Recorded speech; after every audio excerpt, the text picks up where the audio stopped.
नमः। अस्मत्परमगुरुभ्यो नमः। श्रीमते रामानुजाय नमः। श्रीमते निगमान्तमहादेशिकाय नमः। श्रीमते रङ्गरामानुजमहादेशिकाय नमः।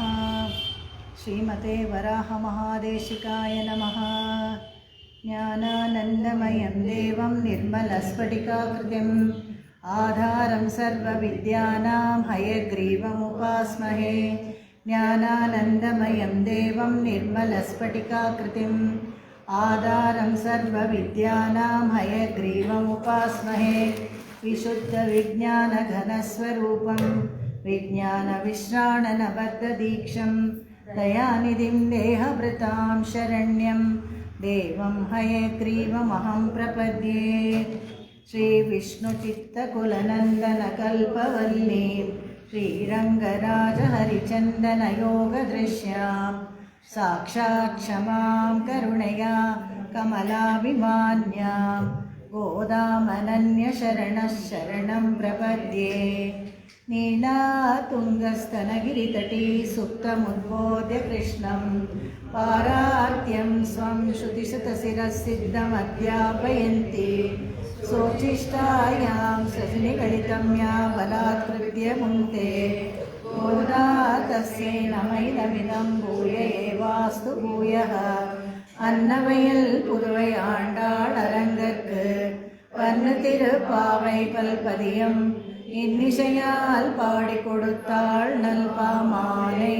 பூமாலை சூடி கொடுத்தாளே சொல்லு சூடி கொடுத்த சுடற்கொடியே தொல்பாவை பாடி அருளவல்ல பல்வளையாய் நாடினே வேங்கடவர்க்கென்னை விதி என்ன விம்மார்த்தம் நான் கடவா வண்ணமே நல்கு.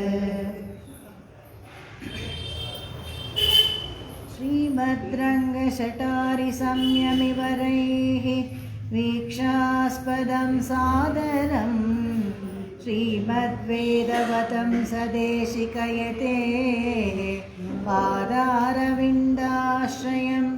वादूलान्वयदेशिका बुधवरं वेदान्तिनं सद्गुरुं वाल्मीकिशुकव्याससूक्तिमधुपं नारायणार्यं भजे।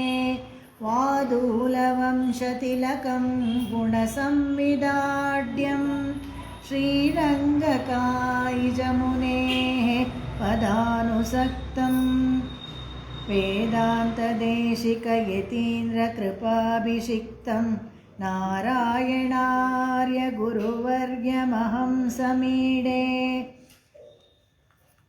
श्रीरामानुजयोगीन्द्र वेदान्तार्य उपाश्रयं श्रीरङ्गेशपादविनतं वरदार्यमहं भजे। श्रीलक्ष्मीनृसिंहदिव्यपादुका सेवक वरदार्य महादेशिकाय नमः. ಇರ್ದಿರ್ತಕ್ಕಂಥ ಆತ್ಮಬಂಧುಗಳಿಗೆಲ್ಲ ಸರಿಯಾಗಿದೆಯಾ? ಕೇಳಿಸ್ತಾ ಇದೆಯಾ? ಓಕೆ. ನೆರೆದಿರ್ತಕ್ಕಂಥ ಆತ್ಮಬಂಧುಗಳಿಗೆಲ್ಲ ನನ್ನ ಅನಂತ ನಮಸ್ಕಾರಗಳು. ಇವತ್ತಿನ ಪಾಶುರ ಒಂದು ಮದ ಹಳಿತ ಅದನ್ನು ಹೇಳಿಬಿಟ್ಟು ಅಂಬರಮೇ ತಣ್ಣೀರೆ ಆ ಪಾಶುರದ ಅರ್ಥವನ್ನು ನೋಡೋಣ. ಒಂದು ಮದ ಹಳಿತ ಓಡಾದ ತೋಳ್ವಲಿಯನ್ நந்தகோபாலன் மருமகளே நப்பின்னாய் கந்தம் கமழம் குழலி கடை திறவாய் வந்தெங்கும் கோழி அழைத்தனஹாள் மாதவி பந்தல் மேல் பல்கால் குயிலினங்கள் கூவினாள் வந்தார் விரலி உண்மை துணன் பேர் பாட செந்தாமரை கையால் சீரார் வளையொலிப்ப வந்து திறவாய் மழ்ந்தேனோரெம்பாவாய். அம்பரமே தண்ணீரே சோரே அறம் செய்யும் எம்பெருமான் நந்தகோபாலா எழுந்திராய் கொம்பனார்க்கெல்லாம் கொழுந்தே குலவிளக்கே எம்பெருமாட்டி அசோதா அறிவுராய் அம்பரமூடரத்தோங்கி உலாளந்த உம்பர்கோமானே உறங்காதெழுந்திராய் செண்பொன்கடலடி செல்வா பலதேவா உம்பியும் நீயும் ಉರಂಗೇಲೋರೆಂಬಾವಾಯ್. ನಿನ್ನೆವರೆಗೂ ನೋಡಿದ್ವಿ ನಂದಗೋಪನ ಅರಮನೆವರೆಗೂ ಬಂದು ಬಾಗಿಲು ಕಾಯೋನ ಹತ್ರ ಪರವಾನಗಿ ತೊಗೊಂಡು ಒಳಗಡೆವರೆಗೂ ಬಂದರು. 3 ಬಾಗಿಲನ್ನು ದಾಟ್ಕೊಂಡು ಕೃಷ್ಣನ ಹತ್ರ ಬಂದರು. ಈಗ ಕೃಷ್ಣನನ್ನು ಎಬ್ಬಿಸ್ಬೇಕು. ಕೃಷ್ಣನನ್ನು ಎಬ್ಬಿಸ್ಬೇಕಾದ್ರೆ ಹೇಗೆ ವಾಡಿಕೆಯಾಗಿ ಹೇಗೆ ಎಬ್ಬಿಸ್ತಾರೆ, ಸಾಂಪ್ರದಾಯಿಕವಾಗಿ ಹೇಗೆ ಎಬ್ಬಿಸ್ಬೇಕು ಅನ್ನೋದನ್ನು ತುಂಬ ಚೆನ್ನಾಗಿ ಪದ್ಯದಲ್ಲಿ ತೋರಿಸ್ಕೊಡ್ತಾರೆ. ಮೊದಲು ಬಗ್ಗಿ ನೋಡ್ತಾರಂತೆ. ಬಗ್ಗಿ ನೋಡಿದ್ರೆ ನಂದಗೋಪ ಒಂದು ಕಡೆ, ಇನ್ನೊಂದು ಕಡೆಗೆ ಯಶೋಧ ಮಲ್ಕೊಂಡಿದ್ದಾಳೆ. ಮಧ್ಯದಲ್ಲಿ 2 ಮಕ್ಕಳು. ಈಗಿನ ಕಾಲದ ಥರ ಒಬ್ಬೊಬ್ರಿಗೆ ಒಂದೊಂದು ರೂಮ್ ಆ ಥರ ಎಲ್ಲ ಏನಿಲ್ಲ. ಆ ಮಕ್ಕಳನ್ನು ಕಾಪಾಡಿಕೊಂಡು ಮಧ್ಯದಲ್ಲಿ ಮಕ್ಕಳು ಮಲಗಿಸ್ಕೊಂಡು ಅವರು ಮಲ್ಕೊಂಡಿದ್ದಾರೆ. ಕಾರಣ ಏನಪ್ಪ ಅಂತ ಹೇಳಿದ್ರೆ, ನಂದಗೋಪನಿಗೆ ಕೃಷ್ಣನಿಗೆ ತುಂಬ ಶತ್ರುಗಳು ಬೇರೆ ಬೇರೆ ರೂಪದಲ್ಲೆಲ್ಲ ಬರ್ತಾ ಇದ್ರಲ್ಲ, ಅದಕ್ಕೋಸ್ಕರ ರಾತ್ರಿ ಹೊತ್ತು ಕೂಡ ಜೋಪಾನವಾಗಿ ಮಕ್ಕಳನ್ನು ನೋಡ್ಕೋಬೇಕು ಅಂತ ಹೇಳಿಬಿಟ್ಟು ಮಧ್ಯದಲ್ಲಿ ಮಲ್ಕೊಂಡಿದ್ರಂತೆ. ಇವ್ರ ಬಗ್ಗೆ ನೋಡ್ತಾಳೆ. ಮೊದಲು ನಂದಗೋಪನ್ನ ಸ್ತುತಿ ಮಾಡ್ತಾಳೆ. ಈ ಹಾಡಲ್ಲಿ ವಿಶೇಷ ಏನಪ್ಪ ಅಂತ ಹೇಳಿದ್ರೆ, ನಂದಗೋಪನ್ನ ಸ್ತುತಿ ಮಾಡೋದು. ಯಾಕಂದರೆ 2 ವಿಷಯ ತೋರಿಸ್ಕೊಡ್ತಾರೆ.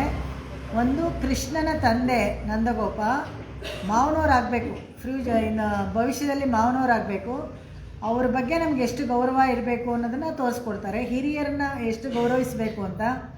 ಒಂದು ಸಂಬಂಧ ಅಂತ ಮಾಡಿಕೊಂಡಾಗ ಇವಾಗೆಲ್ಲ ಏನು ಮಾಡ್ತಾರೆ, ನಾನು ನನ್ನ ಗಂಡ ಆ ಥರ ಇರ್ತಾರಲ್ಲ, ಆಗಿಲ್ಲದೆ ಅವ್ರ ಜೊತೆಗೆ ಅವ್ರ ಸಂಬಂಧಿಕರು ನಮಗೆ ಬೇಕು ಅನ್ನೋ ಥರ ಅದನ್ನು ತೋರಿಸ್ಕೊಡ್ತಾರೆ. ಮೊದಲು ನಂದಗೋಪ ಬೇಕು,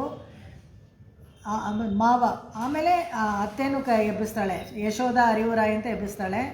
ಇದೇ ಥರ ಸೀತೆ ತನ್ನನ್ನು ತಾನು ಪರಿಚಯ ಮಾಡಿಸ್ಕೊಳ್ಬೇಕಾದ್ರೂ ಕೂಡ ರಾಕ್ಷಸಿ ಎಲ್ಲ ಸುತ್ತಲೂ ಇರ್ತಾರಲ್ಲ, ತ್ರಿಜಟೆ ಅವರೆಲ್ಲ, ನಾನು ಶುಷ್ನಾಹು ದಶರಥ ಅಂತ ಹೇಳ್ತಾಳೆ. ನಾನು ಇದು ದಶರಥ ಮಹಾರಾಜನ ಸೊಸೆ ಅಂತ ಹೇಳ್ಕೊತಾಳೆ. ರಾಮನ ಹೆಂಡತಿ ಅಂತ ಹೇಳ್ಕೊಳ್ಳಲ್ಲ ಮೊದಲಿಗೆ. ಅಷ್ಟು ಒಂದು ಹಿರಿಮೆ. ದಶರಥ 60,000 ವರ್ಷ ಬಾಳಿ ಬದುಕಿದವನು. ಸುಮಾರು ಎಲ್ಲರಿಗೂ ಅವನನ್ನು ಗೊತ್ತು. ಅವ್ರದ್ದು ಹಿರಿಯನ ಹೆಸರಿಟ್ಕೊಂಡು ಬದುಕಬೇಕು ಅಂತ ಎಲ್ಲ ಎಷ್ಟು ಒಳ್ಳೆ ಒಂದು ಸಂಸ್ಕಾರವನ್ನು ತೋರಿಸ್ಕೊಡುವಂಥದ್ದು. ಪದ್ಯಗಳಲ್ಲಿ ಕೂಡ ನಮ್ಗೆ ಅದನ್ನೆಲ್ಲ ತೋರಿಸ್ಕೊಡ್ತಾಳೆ ಆಂಡಾಳು. ಫಸ್ಟು ಅಂಬರಮೇ ತಣ್ಣೀರೇ ಶೋರೆ, ತುಂಬ ಸೊಗಸಾದ ಪದ್ಯ ಇದು. ಹೇಗೆ ಅಂದರೆ, ಏನೇನು ನಾವು ನಂದಗೋಪನಿಗೆ ಕೊಡ್ತೀವಿ ಅಂತ ಹೇಳ್ತಾಳೋ ಅದಷ್ಟು ಭಗವಂತನೇ ಕೊಟ್ಟಿರ್ತಾನೆ. ಭಗವಂತ ಹೇಗೆ ನಮಗೆಲ್ಲವನ್ನು ಕೊಡ್ತಾನೆ, ಎಷ್ಟೊಂದು ಉಪಕಾರ ಮಾಡ್ತಾನೆ ಅನ್ನೋದನ್ನು ನಮಗೆ ಪರಿಚಯ ಮಾಡಿಸ್ಕೊಡ್ತಾರೆ. ಇವಾಗ ಭಗವಂತನ ನಮಸ್ಕಾರ ಮಾಡಬೇಕು, ಅವನ ನಾಮಸ್ಮರಣೆ ಮಾಡಬೇಕು ಅಂದರೆ ಯಾಕೆ ಮಾಡಬೇಕು, ಎಷ್ಟು ಉಪಕಾರ ನಮಗೆ ಮಾಡ್ತಾನೆ ಅನ್ನೋದನ್ನೆಲ್ಲ ತೋರಿಸ್ಕೊಡ್ತಾಳೆ ಇದರಲ್ಲಿ. ಅಂಬರಮೇ ತಣ್ಣೀರೇ ಶೋರೆ ಅರಂ ಶಯ್ಯಂ. ಅಂಬರಮೆ ಅಂತ ಹೇಳಿದ್ರೆ ಆಕಾಶ ಅಂತಾಗತ್ತೆ, ಅಂಬರಮೆ ಅಂತ ಹೇಳಿದ್ರೆ ಬಟ್ಟೆ ಅಂತಾಗತ್ತೆ, ಅಂಬರಮೆ ಅಂತ ಹೇಳಿದ್ರೆ ದಾರಿ ಅಂತಲೂ ಆಗುತ್ತೆ. ಅನೇಕ ಥರದ ಅರ್ಥಗಳನ್ನು ತೋರಿಸ್ಕೊಡ್ತಾರೆ. ಈ ಘಂಟಾನಾದದ ವಿಶೇಷವಾದ ನಾನು ವ್ಯಾಖ್ಯಾನ ಅದ್ರ ಪ್ರಕಾರ ಹೋಗ್ತಾ ಇದ್ದೀನಲ್ಲ, ಅದರಲ್ಲಂತೂ ತುಂಬ ಚೆನ್ನಾಗಿ ಆಕಾಶ ತತ್ವವನ್ನು ತುಂಬ ಚೆನ್ನಾಗಿ ತೋರಿಸ್ಕೊಟ್ಟಿದ್ದಾರೆ. ಆಕಾಶ, ಈ ಅಂಬರ ಅಂತ ಹೇಳೋದು ಆಕಾಶ ತತ್ವ. ಆಕಾಶ ಅಂತ ಹೇಳಿದ್ರೆ ಈ ಪಂಚಭೂತಗಳಲ್ಲಿ ಒಂದಾಗಿರುವಂಥದ್ದು ಆಕಾಶ. ಆಕಾಶ, ನೀರು, ಅಗ್ನಿ, ಗಂಧ, ಇವಿಷ್ಟು ತತ್ವಗಳ ಪಂಚಭೂತದಲ್ಲಿ ಬರುತ್ತಲ್ಲ, ಅದರಲ್ಲಿ ಆಕಾಶ ತತ್ವ ಒಂದು. ಈ ಆಕಾಶ ತತ್ವಕ್ಕೆ ಏನು ಅದು ಸ್ಪೆಷಾಲಿಟಿ, ಅದರ ಹಿರಿಮೆ ಅಂತ ಹೇಳಿದ್ರೆ, ಎಲ್ಲರಿಗೂ ಒಂದು ಅವಕಾಶ ಕೊಡುವಂಥದ್ದು. ಅವಕಾಶ ಕೊಡೋದೇ ಆಕಾಶ ತತ್ವ. ಎಲ್ಲವನ್ನ ಸೃಷ್ಟಿ ಮಾಡಿದಾಗ ಚೇತನ ಅಚೇತನಗಳು, ಸ್ಥೂಲ ಮತ್ತು ಸೂಕ್ಷ್ಮ ಪದಾರ್ಥಗಳೆಲ್ಲ, ಸ್ಥೂಲ ವಸ್ತುಗಳಿಗೆಲ್ಲ ಎಲ್ಲಾದರೂ ಇರೋಕ್ಕೆ ಒಂದು ಜಾಗ ಬೇಕಲ್ಲ. ಇವಾಗ ಏನೋ ಒಂದು ಹೊಸ ಫರ್ನಿಚರೋ ಏನೋ ಮನೇಲಿ ತೊಗೊಂಬರ್ತೀವಿ ಅಂದರೆ ಅದಕ್ಕೆ ಇಡೋಕ್ಕೆ ಒಂದು ಜಾಗ ಬೇಕಲ್ಲ, ಅದು ಅವಕಾಶ ಅಂತ ಹೇಳೋದು. ಆ ಅವಕಾಶ ತತ್ವವನ್ನು ಆಕಾಶ ಅಂತ ಹೇಳ್ತಾರೆ. ಅದನ್ನು ಮಾಡಿಕೊಡೋದು ಭಗವಂತ. ಎಲ್ಲವನ್ನ ಸೃಷ್ಟಿ ಮಾಡಿದಾಗ ಪಂಚಭೂತಗಳು, ಪಂಚ ತನ್ಮಾತ್ರೆಗಳು, 11 ಇಂದ್ರಿಯಗಳು, 5 ಕರ್ಮೇಂದ್ರಿಯ, 5 ಜ್ಞಾನೇಂದ್ರಿಯ, 1 ಮನಸ್ಸು, ಆಮೇಲೆ ಪ್ರಕೃತಿ, ಮಹತ್ತು, ಅಹಂಕಾರ, ಇದಿಷ್ಟು ಒಟ್ಟು ಸೇರಿಸಿದ್ರೆ 24 ತತ್ವ ಆಗುತ್ತೆ. 24 ತತ್ವದಲ್ಲಿ ಎಲ್ಲವನ್ನ ಸೃಷ್ಟಿ ಮಾಡೋಕ್ಕೆ ಶುರು ಮಾಡಿದಾಗ, ಬೆಟ್ಟ, ಗುಡ್ಡ, ಕಾಡು, ಮರ ಇವೆಲ್ಲ ಸೃಷ್ಟಿ ಮಾಡಿದಾಗ ಅದು ಇರೋಕ್ಕೆಲ್ಲಾದರೂ ಜಾಗ ಬೇಕಲ್ಲ. ಆ ಜಾಗಕ್ಕೆ ಈ ಆಕಾಶ ತತ್ವ ಸಹಾಯ ಮಾಡುವಂಥದ್ದು. ಆ ಆಕಾಶ ತತ್ವವನ್ನು ದಿಕ್ಕುಗಳನ್ನು ಏರ್ಪಡಿಸ್ಕೊಳ್ಳುತ್ತೆ.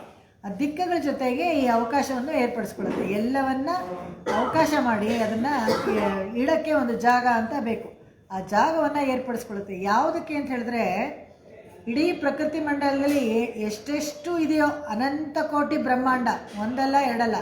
ನಾವಿರೋದು ಒಂದು, ಇವಾಗ ಅಂಡಕಟಾಹ ಒಂದು ಎಗ್ ಅಂತ ಹೇಳ್ತಾರಲ್ಲ, ಆ ಥರ ಒಂದು ಬ್ರಹ್ಮಾಂಡ. ಆದರೆ ಆ ಥರ ಅನಂತ ಕೋಟಿ ಇದೆ, ಎಂಡ್ಲೆಸ್ಸು. ಅದೆಲ್ಲ ಗ್ಯಾಲಾಕ್ಸಿಗೆ ಆಚೆ ಈಚೆ ಎಲ್ಲ ಇನ್ನೂ ಎಷ್ಟೆಷ್ಟೋ ಲೋಕಗಳಿದೆ. ಅವಕ್ಕೆಲ್ಲ ಇರೋಕ್ಕೆ ಒಂದು ಜಾಗ ಬೇಕು ಅಂತ ಹೇಳಿದ್ರೆ ಅವಕಾಶ, ಅದನ್ನು ಏರ್ಪಾಡು ಮಾಡ್ಕೊಳ್ಳೋದು ಭಗವಂತ. ಎಂಥ ಉದಾರಿ ನೋಡಿ. ಇದಿಷ್ಟಕ್ಕಿಂತ 3 ಪಟ್ಟು ಜಾಸ್ತಿ ಅಲ್ಲಿ ಪರಮಪದದಲ್ಲಿ ಜಾಗ ಇದೆ. ಅದಕ್ಕೂ ಆಕಾಶ ಅಂತಲೇ, ಪರಮಾಕಾಶ ಅಂತ ಹೆಸರು. ಅಂಬರಮೇ ಅಂದರೆ ಪರಮಾಕಾಶ, ಅಂಬರಮೇ ಅಂದರೆ ಬಟ್ಟೆ.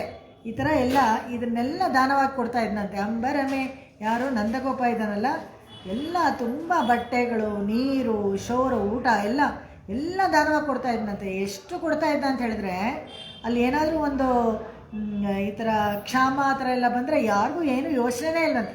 ಯಾಕೆಂದರೆ ನಂದಗೋಪನ ಮನೇಲಿ ಅಷ್ಟು ಸ್ಟಾಕ್ ಇರೋದು, ಎಲ್ಲರಿಗೂ ಅವನು ಕೊಡ್ತಾ ಇದ್ದ. ಅವನು ಯಾರೂ ಯೋಚನೆ ಮಾಡಬೇಕಾಗಿಲ್ಲ. ಅವನೊಂದು ಸಾಮಂತ ರಾಜನ ಥರನೇ ಅವನು, ಗೊಲ್ಲರ ಕೇರಿಗೆ ಯಾರೂ ಯೋಚನೆ ಮಾಡ್ತಾ ಇರಲಿಲ್ವಂತೆ. ತನ್ನ ಮಕ್ಕಳಿಗೆ ಹೇಗೆ ನೋಡ್ಕೊಳ್ತಾನೋ ಅದೇ ಥರ ಎಲ್ಲರೂ ನೋಡ್ಕೊಳ್ತಾ ಇದ್ದೆ. ಅದಕ್ಕೆ ಎಂಪೆರುಮಾನ್ ಅಂತಾರೆ, ದೇವ್ರ ಥರ ನಮ್ಮ ನಂದಗೋಪ ಅಷ್ಟು ನೋಡ್ಕೊಳ್ತಾರೆ ಅಂತ. ಅಷ್ಟು ಯಾಕೆ, ಆಂಡಾಳೇನೆ ಬೇರೆ ದೇವರುಗಳನ್ನೆಲ್ಲ ಗೋವಿಂದ ನಾಮ, ನಾರಾಯಣ ನಾಮ, ತ್ರಿವಿಕ್ರಮ ಅಂತೆಲ್ಲ ಈ ಹಾಡುಗಳಲ್ಲೆಲ್ಲ ಹಾಡ್ತಾ ಹೇಳಲ್ಲ. 2-3 ಸತಿ ಹಾಡಿರ್ಬೋದು. ನಂದಗೋಪನ 5 ಸತಿ ಹಾಡ್ತಾಳೆ, ಕೊಂಡಾಡ್ತಾಳೆ ಇದರಲ್ಲಿ. ಯಾಕಂದರೆ ಮಾವ ಒಂದು ವಿಶೇಷ, ಆದರೆ ಅವನು ಗುಣಕ್ಕೆ ಮಾರ ಹೋಗ್ತಾಳೆ. ಕೂರ್ಮೇಲ್ ಕೊಡಂದೊಳಿಲನ್ ನಂದಗೋಪನ್ ಕುಮಾರನ್ ಅಂತ ಒಂದು ಕಡೆ ಕರೀತಾಳೆ ಫಸ್ಟ್ ಇದರಲ್ಲೇ. ಆಮೇಲೆ ನಾಯಕನಾಯನಿಂದ ನಂದಗೋಪನುடைய ಕಾವು ಕೋಯಿಲ್ ಕಾಪಾನೆ ಅದರಲ್ಲೊಂದು. ಅಂಬರಮೇ ತಣ್ಣೀರೇ ಅರಂಶೆ ಇದರಲ್ಲಿ ನಂದಗೋಪಾಲ ಅದರಲ್ಲಿ ಬರುತ್ತೆ.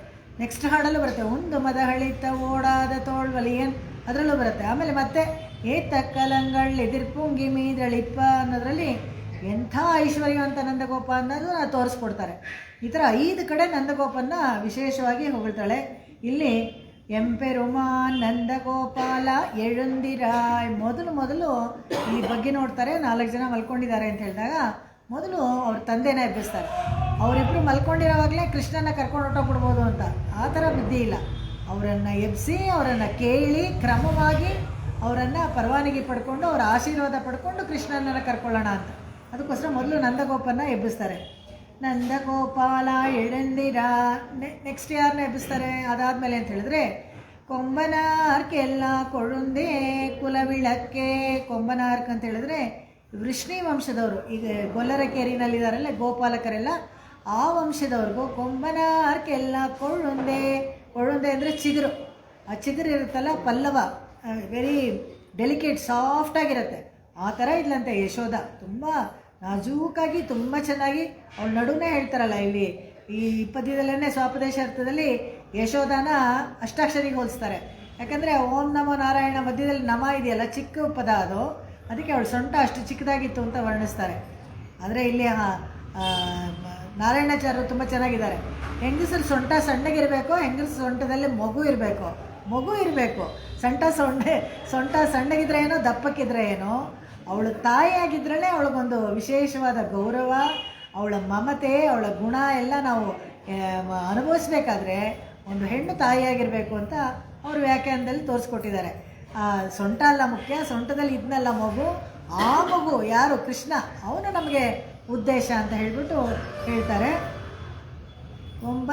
ಇಲ್ಲಿ ಕೊಳುಂದೆ ಅಂತ ಯಾಕೆ ಹೇಳಿದ್ರು ಅಂದರೆ, ಇಲ್ಲಿ ಚಿಗುರು ಪಲ್ಲವ ಇರುತ್ತಲ್ಲ, ಸ್ವಲ್ಪ ಬಿಸಿಲು ಜೋರಾದ್ರೂ ಬಾಡೋಗ್ಬಿಡುತ್ತೆ, ಅಥವಾ ಒಂಚೂರು ಏನಾದರೂ ಗಾಯ ಆದ್ರೂ ಹಾಗೇ ಸೊರಗೋಗ್ಬಿಟ್ಟು ಬಾಡೋಗುತ್ತೆ. ಅದಕ್ಕೆ ಇಲ್ಲಿ ಹೇಳ್ತಾರೆ, ಯಾಕೆ ಯಶೋದಾಗ ಆ ಥರ ಹೋಲಿಸಿದ್ರು ಅಂದರೆ, ಆಯರ್ಪಾಡಿನಲ್ಲಿ ಆ ಗೊಲ್ಲರ ಕೇಲಿನಲ್ಲಿ ಯಾರಿಗಾದರೂ ಒಂಚೂರು ಹುಷಾರಿಲ್ಲ ಅಂದರೆ ಕೂಡ ಯಶೋದೆ ಮುಖ ಬಾಡೋಗೋದಂತೆ. ಅಯ್ಯೋ ಯಾಕೆ ಪಾಪ ಅವ್ರ ಮನೆ ಮಗುಗೆ ಯಾಕೆ ಹಂಗಾಯಿತು, ಯಾಕೆ ಹುಷಾರಿಲ್ಲ ಅಂತ ಹೇಳ್ಬಿಟ್ಟು ಅವಳು ಕೈ ಔಷಧಿನೂ ಮಾಡ್ತಾಯಿದ್ಲು ಅಂತ ಹೇಳಿದ್ನಲ್ಲ, ಆ ಔಷಧಿ ಮಾಡಿ ಕೊಡೋಳಂತೆ. ಅವ್ರ ಮನೆಗೆ ಹೋಗಿ ಪಕ್ಕದಲ್ಲೇ ಇದ್ಕೊಂಡು ಅವ್ರಿಗೆಲ್ಲ ಸ್ವಾಂತನ ಹೇಳಿ ಎಲ್ಲ ಮಾಡೋಳು ಆ ಥರ. ಯಾಕೆಂದರೆ ಅವಳು ಹೆಚ್ಚು ಕಡಿಮೆ ರಾಣಿ ಥರ, ಏನೂ ಮಾಡಬೇಕಾಗಿಲ್ಲ, ಯಾವ ಕೆಲಸನೂ ಮಾಡಬೇಕಾಗಿಲ್ಲ, ಯಾರಿಗೂ ಏನೂ ಸ್ಪಂದಿಸಬೇಕಾಗಿಲ್ಲ. ಆದರೆ ಅವಳು ಆ ಥರದವಳು. ಅದಕ್ಕೆ ಎಂಪೆರುಮಾನ್ ಅಂತ ಹೇಳಿದ್ರೆ ದೇವ್ರ ಥರ, ಎಂಪೆರುಮಾಟಿ ಅಂದರೆ ಸ್ತ್ರೀಲಿಂಗ. ಎಂಪೆರುಮಾಟಿ ಯಶೋಧ ಅರಿವುರಾಯ್. ಯಶೋಧ ಅಂತ ಹೇಳಿದ್ರೆ ಯಶಃ ದ, ಯಾರು ಯಶಸ್ಸನ್ನು ತಂದು ಕೊಡ್ತಾರೋ, ಅನ್ವರ್ಥ ನಾಮ ಅವಾಗೆಲ್ಲ, ಯಶಸ್ಸನ್ನು ತಂದು ಕೊಡ್ತಾರೋ ಅವಳು ಯಶೋಧ. ಅದಕ್ಕೆ ಇವಳು ಎಂಥ ಅದೃಷ್ಟವಂತೆ ಅಂತ ಹೇಳಿದ್ರೆ, ಎನ್ನನೋ ಬನೋತ್ತಾಳ್ ಕೊಲೋ ಪೆರಿಯಾಳ್ವಾರು ಹಾಡ್ತಾರೆ. ಏನು ಗೊಲ್ಲರ್ಕೆರೆಯಲ್ಲಿ ಎಲ್ಲ ಹೆಂಗಸರು ಮಾತಾಡ್ಕೊತಿರ್ತಾರೆ, ಇವಳು ಏನು ಸ್ಪೆಷಲ್ ವ್ರತ ಮಾಡಿದ್ಲೋ, ಏನು ನೋಂಬು ನೋತ್ಲೋ ಗೊತ್ತಿಲ್ಲ, ಎಂಥ ಮಗ ಹುಟ್ಟಿದ ನೋಡ್ರಿ ಅವ್ರಿಗೆ ಅಂತ ಅವರೆಲ್ಲರಿಗೂ ಸ್ವಲ್ಪ ಹೊಟ್ಟೆಗಿಚ್ಚು ಆ ಥರ ಮಾತಾಡ್ಕೊಳ್ಳೋದು. ಹಂಗೆ ಏನು ಯಾವ ವ್ರತ ಮಾಡಿದ್ಲೋ ಗೊತ್ತಿಲ್ಲ ಅಂತ ಆ ಥರ ಮಾತಾಡ್ಕೊಳ್ಳೋರಂತೆ. ಅದೇ ಥರ ಇವಳು ಅಷ್ಟೇ, ದೇವಕಿ ಏನಾಯಿತು ಕಟ್ತೀರಾ? ಇದು ಸರಿಯಾಗಿಲ್ವಾ? ಇಲ್ಲ, ಆನ್ ಆಗಿದೆ.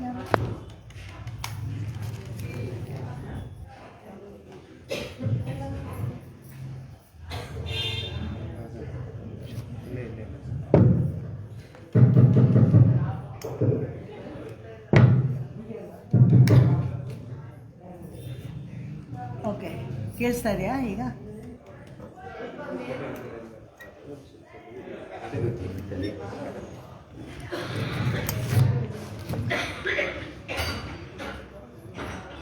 ಅದಕ್ಕೊಂದು ಸ್ಟ್ಯಾಂಡ್ ಇರುತ್ತಲ್ವ ಈ ಕಾರ್ಡ್ಲೆಸ್ಗೆ, ಅದನ್ನು ಹಾಕಿ ಇದೇನೋ ದಾರ ಗಿರ ಎಲ್ಲ ಕಟ್ಟಿ ಪಾಪ ಬ್ಯಾಂಡೇಜ್.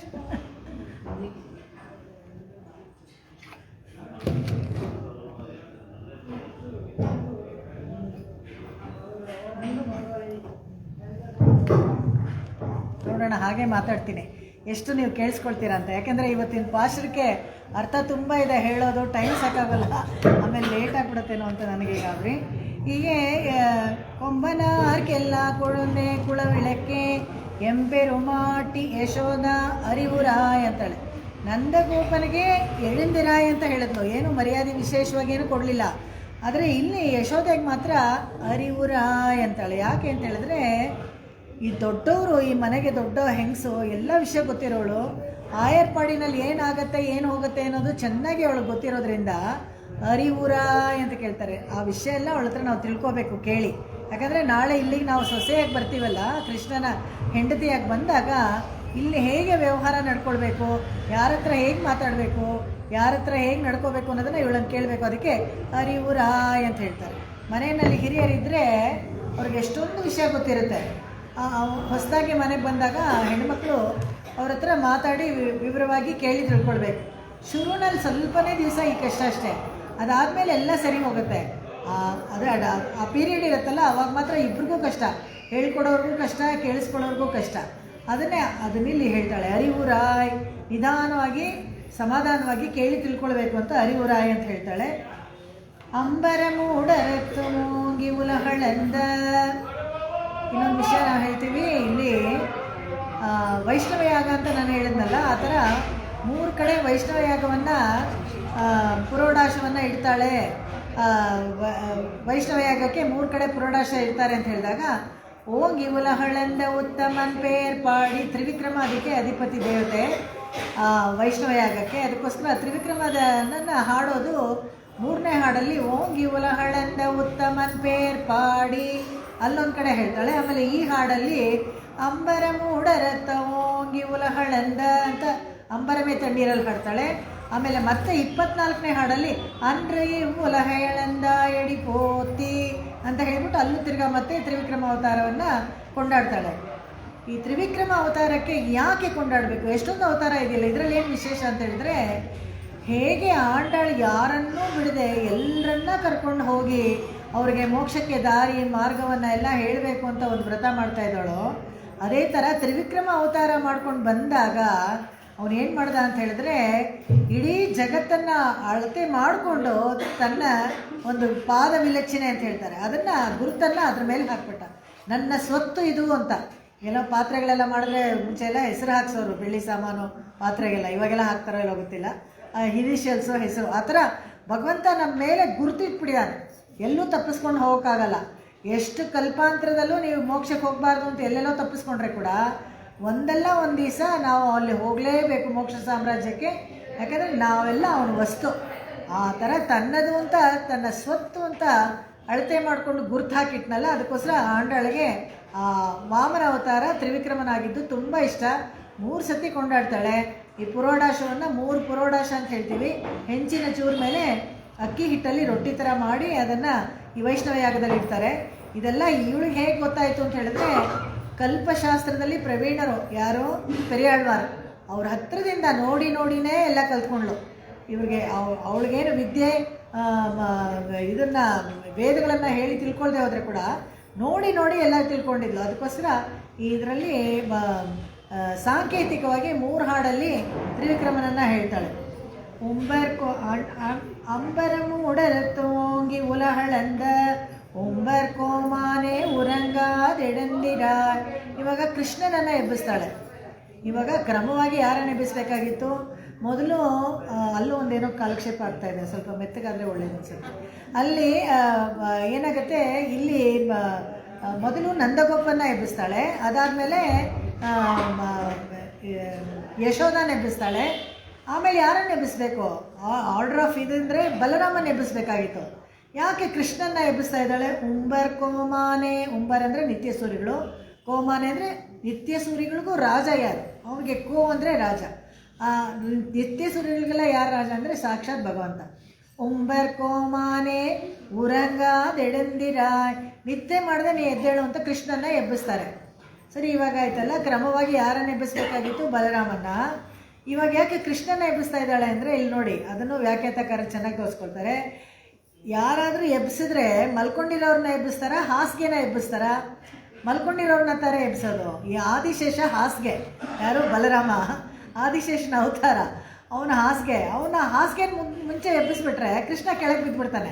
ಅದಕ್ಕೆ ಮೊದಲು ಕೃಷ್ಣನ ಎಬ್ಬಿಸ್ಬಿಟ್ಟು ಆಮೇಲೆ ಆದಿಶೇಷನ ಎಬ್ಬಿಸ್ತಾರೆ. ಆದಿಶೇಷನ ಯಾಕೆ ತಾನೇ ಎಬ್ಬಿಸ್ಬೇಕಾಯ್ತು? ಕೃಷ್ಣ ಎದ್ಮೇಲೆ ಬೇಕಾಗಿಲ್ವಲ್ಲ ಆದಿಶೇಷ ಅಂದರೆ? ಬೇಕು ಅಂತ ಹೇಳ್ತಾಳೆ. ಯಾಕೆ ಅಂತ ಹೇಳಿದ್ರೆ ಅಡಿಯಾರ್ ಸಂಬಂಧಂ ಶ್ರೀ ವೈಷ್ಣವ ಸಂಪ್ರದಾಯದಲ್ಲಿ ಯಾವಾಗಲೂ ಅಷ್ಟೇ ಭಾಗವತ ಶೇಷತ್ವ ಇದೆಯಲ್ಲ ತುಂಬ ಬೇಕು. ಮೊದಲು ಆಚಾರ್ಯರನ್ನು ಮುಂದಿಟ್ಕೊಂಡು ಹೋಗೋದು, ಅಮ್ಮನವ್ರ ಹತ್ರ ನಾವು ಶರಣಾಗತಿ ಮಾಡ್ಕೊಳ್ಳೋದು, ಅಮ್ಮನವರು ನಮಗೆ ರೆಕಮೆಂಡ್ ಮಾಡ್ತಾರೆ ಭಗವಂತನ ಹತ್ರ ಹೋಗೋಕ್ಕೆ. ಹಾಗೆ ಒಬ್ಬರೇ ಹೋಗ್ಬಾರ್ದು, ಒಂದು ಗುಂಪಾಗಿ ಹೋಗಬೇಕು. ಕೂಡಿ ಇರಂದ ಕುಳಿಂದೇಲೋರೆಂಬಾವಾಯ್ ಹೇಳ್ತಾನೇ ಇದ್ದಾಳಲ್ಲ, ಬನ್ನಿ ಬನ್ನಿ ಅಂತ. ಯಾಕಂದರೆ ಎಲ್ಲರೂ ಪೋಂದೆಣ್ಣಿ ಕೊಳ್ಳಿ, ಎಲ್ಲರೂ ಬಂದ್ರ ಅಂತ. ಯಾಕೆ ಆ ಥರ ಪರಿಪರಿಯಾಗಿ ಕೇಳ್ತಾ ಇದ್ದಾಳೆ ಅಂತ ಹೇಳಿದ್ರೆ, ಒಬ್ಬರನ್ನು ಬಿಡಬಾರ್ದು ಅಂತ. ಬಂದಿರೋದೇ ಭೂದೇವಿ ಅವತಾರ ಮಾಡಿ ಆಂಡಾಳಗೆ, ಭೂಮಿನಲ್ಲಿ ಒಬ್ಬರು ಬಾಕಿ ಇರಬಾರ್ದಂತೆ. ಎಲ್ಲರೂ ಮೋಕ್ಷಕ್ಕೆ ಹೋಗಬೇಕು. ಮೋಕ್ಷಕ್ಕೆ ಹೋಗೋಕ್ಕೆ ಆಸೆ ಬರಬೇಕು, ಆ ವೈಷ್ಣವತ್ವವನ್ನು ಪಡ್ಕೊಳ್ಬೇಕು. ಆ ವೈಷ್ಣವತ್ವವನ್ನು ಪಡ್ಕೊಳ್ಬೇಕಾದ್ರೆ ಏನು ಮಾಡಬೇಕು ಅಂದರೆ ಈ ಅಷ್ಟಾಕ್ಷರಿಯನ್ನು ಉಪದೇಶ ಮಾಡಿಸ್ಕೊಳ್ಬೇಕು. ಅದನ್ನು ಇಲ್ಲಿ ಹೇಳ್ತಾರೆ. ಇದಕ್ಕೇ ಇಲ್ಲಿ ಸಾಂಕೇತಿಕವಾಗಿ ಸ್ವಾಪದೇಶ ಅರ್ಥದಲ್ಲಿ ನಂದಗೋಪನ್ನ ಆಚಾರ್ಯ ಸ್ಥಾನದಲ್ಲಿ ಹೇಳ್ತಾರೆ. ಯಶೋಧಾನ ಸಣ್ಣ ನಡು ಇದ್ರಿಂದ ಅವಳಿಗೆ ಅಷ್ಟಾಕ್ಷರಿ ಅಂತ ಹೇಳ್ತಾರೆ. ಕೃಷ್ಣನ ಮಂತ್ರಾರ್ಥ ಅಂತ ಹೇಳ್ತಾರೆ. ಅಷ್ಟಾಕ್ಷರಿ ಮಂತ್ರದ ಅರ್ಥ ಏನು ಅಂತ. ಬಲರಾಮ ಯಾರು ಅಂದರೆ ಮಂತ್ರದ ಸಾರ ಅವನು. ಇದು ಸ್ವಾಪದೇಶಾರ್ಥದಲ್ಲಿ ಹೇಳೋದು. ನಿನ್ನೆ ನಾವು ನೋಡಿದ್ವಿ, 3 ಬಾಗಿಲನ್ನು ತೆಕ್ಕೊಂಡು ಮಣಿಕದವಂ ತಾಳ್ತಿರವ ಅಂದರೆ ಒಂದು ಮಂಜೂಷಿಕ ಥರ ಒಂದು ಮುಚ್ಚಳ ಇತ್ತು. ಆ ಮುಚ್ಚಳವನ್ನು ತೆಗಿಬೇಕು. ಅದಕ್ಕೆ ಉಡರತ್ ಆ ಮುಚ್ಚಳವನ್ನು ತೆಗೆದ್ರೆ ಒಳಗಡೆ ಭಗವಂತ ಇದ್ದಾನೆ. ಅಂಡಕಟಾಹವನ್ನೆಲ್ಲ ಅಳ್ಕೊಂಡಾಗ ಏನಾಯಿತು ಅಂತ ಹೇಳಿದ್ರೆ ತನ್ನ ಬಹಿರ್ವ್ಯಾಪ್ತಿಯನ್ನು ತೋರಿಸ್ಕೊಂಡು. ಬಹಿರ್ವ್ಯಾಪ್ತಿ ಅಂತ ಹೇಳಿದ್ರೆ ಯಾವುದಾದ್ರೂ ಒಂದು ನೆಲನೋ ಏನಾದರೂ ಕೊಂಡ್ಕೊಳ್ತೀವಿ ಅಂತ ಇಟ್ಕೊಳ್ಳಿ ನಮ್ಮ ಸ್ವಂತಕ್ಕೆ. ಅವಾಗ ಏನು ಮಾಡ್ತಾರೆ ಅವರು, ಸಿವಿಲ್ ಇಂಜಿನಿಯರ್ಸ್ ಎಲ್ಲ ಇದರಲ್ಲಿ ಇರ್ತಾರಲ್ಲ, BBMPನೋ ಕಾರ್ಪೊರೇಷನ್ ಆಫೀಸರ್ ಬಂದು ನಿಮ್ಗೆ ಅಳತೆ ಮಾಡಿ ಇಲ್ಲಿಂದ ಇಲ್ಲಿವರೆಗೂ ನಿಮ್ಮದು, ಇಲ್ಲಿಂದ ಇಲ್ಲಿವರೆಗೂ ನಿಮ್ಮದು ಅಂತ ಮಾರ್ಕ್ ಮಾಡಿಬಿಟ್ಟು ಕೊಡ್ತಾರಾ ಇಲ್ವಾ?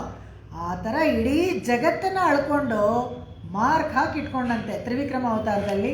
ಅಂಬರಮು ಉಡರತ್ತು ಮೋಂಗಿ ಉಲಹಳಂದ ಕೋಮಾನೆ ಉರಂಗಾದೆಡಂದಿರಾಯ್. ನಿದ್ದೆ ಮಾಡಬೇಡ ಹೇಳು ಅಂತ ಕೇಳ್ತಾ ಇದ್ದಾರೆ. ನಿದ್ದೆ ಮಾಡ್ತಾ ಇದ್ದ ಅಂದರೆ ಎಲ್ಲಿ ಉರಂಗಿದ್ದ ಅಂತ ಹೇಳಿದ್ರೆ ಇಲ್ಲಿ ಮಲ್ಕೊಂಡಿದ್ದಾಳೆ. ಪರಾಶರ ಭಟ್ರು ಹೇಳ್ತಾರೆ, ನೀಳ ತುಂಗ ಸ್ತನಗಿರಿ ತಟಿ, ನೀಳೆ ಎದೆ ಮೇಲೆ ಮಲ್ಕೊಂಡಿದ್ದಾಳೆ. ನೆಕ್ಸ್ಟ್ ಹಾಡಲ್ಲಿ ನಪ್ಪಿನೈ ಎಬ್ಬಿಸ್ಬೇಕಾದ್ರೆ ಅದೇನೇ ಸೀನು. ಒಳಗಡೆ ಹೋಗಿ ನೋಡ್ತಾಳೆ, ನಪ್ಪಿನೈ ಮಲ್ಕೊಂಡಿದ್ದಾಳೆ, ಅವನ ವಕ್ಷಸ್ಥಳದ ಮೇಲೆ ಕೃಷ್ಣನೂ ಮಲ್ಕೊಂಡಿದ್ದಾನೆ. ಖಂಡಿತ ಇನ್ನು ನಾವು ಕರೆದ್ರೆ ಬರೋದಿಲ್ಲ ಇವನು. ಆ ಥರ ಒಂದು ಸನ್ನಿವೇಶ ಅಲ್ಲಿ ಹೇಳ್ತಾ ಇದ್ದಾಳೆ. ಯಾಕೆಂತ ಹೇಳಿದ್ರೆ ನಪ್ಪಿನೈಗೆ ತುಂಬ ಹತ್ತಿರದವನಂತೆ ಕೃಷ್ಣ. ಕೃಷ್ಣನೇ ಬೇಕು ಅಂತ ಹೇಳ್ಬಿಟ್ಟು ನಪ್ಪಿನೈ ಅವನಿಗೋಸ್ಕರ ಒಂದು ಜನ್ಮವನ್ನು ತಗೊಂಡು ಬಂದಿದ್ದು. ಅದಕ್ಕೋಸ್ಕರ ಇನ್ನು ಅವ್ರ ನಪ್ಪಿನೈ ಬೇರೆ ಯಾರೂ ಅಲ್ಲ. 20ನೇ ಹಾಡಲ್ಲಿ ತಿರುವೇ ತುಳಲೆಳ ಅಂತ ಹೇಳ್ತಾಳೆ.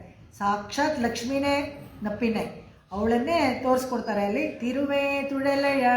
ತಿರು ಯಾಕೆ ಬೇಕು ಅಂತ ಹೇಳಿದ್ರೆ ಪುರುಷಕಾರಿಯಾಗಿ ನಮಗೆ ಅಮ್ಮನವ್ರು ಬೇಕೇ ಬೇಕು. ಯಾಕೆಂತ ಹೇಳಿದ್ರೆ ನಾವು ಮಾಡೋ ಸಾಧನೆಗಳು ಮೋಕ್ಷಕ್ಕೆ ಹೋಗೋಕ್ಕೆ ಏನೂ ದಾರಿನೇ ಎಲ್ಲ ಸಾಲದು. ಅದೇನಕ್ಕೂ ಕೆಲಸಕ್ಕೆ ಬರೋದಿಲ್ಲ ಅದು. ಅವಾಗ ಏನು ಮಾಡಬೇಕು ಅಂತ ಹೇಳಿದ್ರೆ, ನಾವೆಲ್ಲ ಹೋಗೋಕ್ಕಾಗಲ್ವ ಅಂದರೆ ಖಂಡಿತ ಆಗತ್ತೆ, ಸುಲಭವಾಗಿ ಹೋಗ್ಬೋದು. ಇನ್ನೂ ಭಕ್ತಿ ಯೋಗ ಮಾಡೋರು ಹಿಮಾಲಯದಲ್ಲಿ ಮೂಗು ಹಿಡ್ಕೊಂಡು ಅಲ್ಲೇ ಕೂತಿರ್ಬೇಕು, ನಾವು ಇನ್ನೂ ಬೇಗ ಹೋಗ್ಬಿಡ್ಬೋದು. ಯಾಕಂದರೆ ಏತದ್ ದೇಹಾವಸಾನೆ, ಈ ದೇಹ ಬಿದ್ದಿದ ಕೂಡಲೇ ಹಾಗೆ ಮೋಕ್ಷ ಕೊಟ್ಟೋಗ್ಬಿಡ್ತೀವಿ ಶರಣಾಗತಿ ಮಾಡ್ಕೊಂಡಾಗ. ಅದೊಂದು ತುಂಬ ಇದು. ಆದರೆ ಮುಂದಿಟ್ಕೊಂಡು ಹೋಗ್ಬೇಕು. ಯಾರನ್ನ ಮುಂದಿಟ್ಕೊಂಡು ಹೋಗ್ಬೇಕು ಅಂದರೆ ಅಮ್ಮನವ್ರನ್ನ ಮುಂದಿಟ್ಕೊಂಡು ಹೋಗ್ಬೇಕು. ಅದನ್ನು ಇಲ್ಲಿ ಹೇಳ್ತಾಳೆ, ಉಂಬರ್ಕೋಮಾನೆ ಉರಂಗಾದೆಳಂದಿರಾಯ್. ಆಮೇಲೆ ಬಲರಾಮನ ಎಬ್ಬಿಸ್ತಾಳೆ. ಬಲರಾಮನ ಯಾಕೆ ಎಬ್ಬಿಸ್ಬೇಕು ಅಂತ ಹೇಳಿದ್ರೆ, ನಾ ಹೇಳಿದ್ನಲ್ಲ, ಭಾಗವತ ಶೇಷತ್ವ, ಅಡಿಯಾರ ಜೊತೆಗೆ ಹೋಗಬೇಕು. ಅಷ್ಟೇ ಅಲ್ಲದೆ ಕೃಷ್ಣನಿಗೆ ಯಾವಾಗಲೂ ಒಬ್ಬ ಬಾಡಿಗಾರ್ಡ್ ಬೇಕು, ಪರ್ಮನೆಂಟಾಗಿ ಯಾರು ಸೆಕ್ಯೂರಿಟಿ. ಅದಕ್ಕೆ ಬಲರಾಮನೇ ಸರಿ, ಜೊತೆಗೆ ಯಾವಾಗಲೂ ಇರ್ತಾನೆ ಅಂತ ಹೇಳಿಬಿಟ್ಟು ಬಲರಾಮ ಯಾವಾಗಲೂ ಆದಿಶೇಷ ಬಿಟ್ಟಿರೋದೇ ಇಲ್ಲ ಭಗವಂತನ. ನಾವು ನೋಡಿದ್ವಿ, ಶಂಡ್ರಾಲ್ ಕೊಡೆಯಾಯ್ ನಿಂಡ್ರಾಲ್ ಮರವಡಿಯ ಅಂತ, ಇರಂದಾಲ್ ಸಿಂಹಾಸನಮ ತಿರುಮಾರ್ ಕರವ್ ಅಂತ ಹೇಳಿಬಿಟ್ಟು ಆಳ್ವಾರ್ಗಳೆಲ್ಲ ಹಾಡ್ತಾರಲ್ಲ, ಅವು ಯಾವಾಗಲೂ ಇನ್ಸೆಪರಬಲ್. ಹೇಗೆ ಲಕ್ಷ್ಮೀನೂ ಅಪೃಥಕ್ ಸಿದ್ಧಾನೋ ಅದೇ ಥರ ಆದಿಶೇಷನೂ ಅಪೃಥಕ್ ಸಿದ್ಧ, ಅವರನ್ನು ಬಿಟ್ಟು ಇವರು ಇರೋದಿಲ್ಲ. ಇದನ್ನೆಲ್ಲ ನಾವು ನೋಡಿದ್ವಿ. ಹೇಗೆ ರಾಮಾವತಾರದಲ್ಲಿ ಅಂತ ಮಗು ಅಳ್ತಾನೇ ಇತ್ತಂತೆ, ರಾಮ ಅಳ್ತಾ ಇದ್ದ, ಲಕ್ಷ್ಮಣ ಅಳ್ತಾ ಇದ್ದ.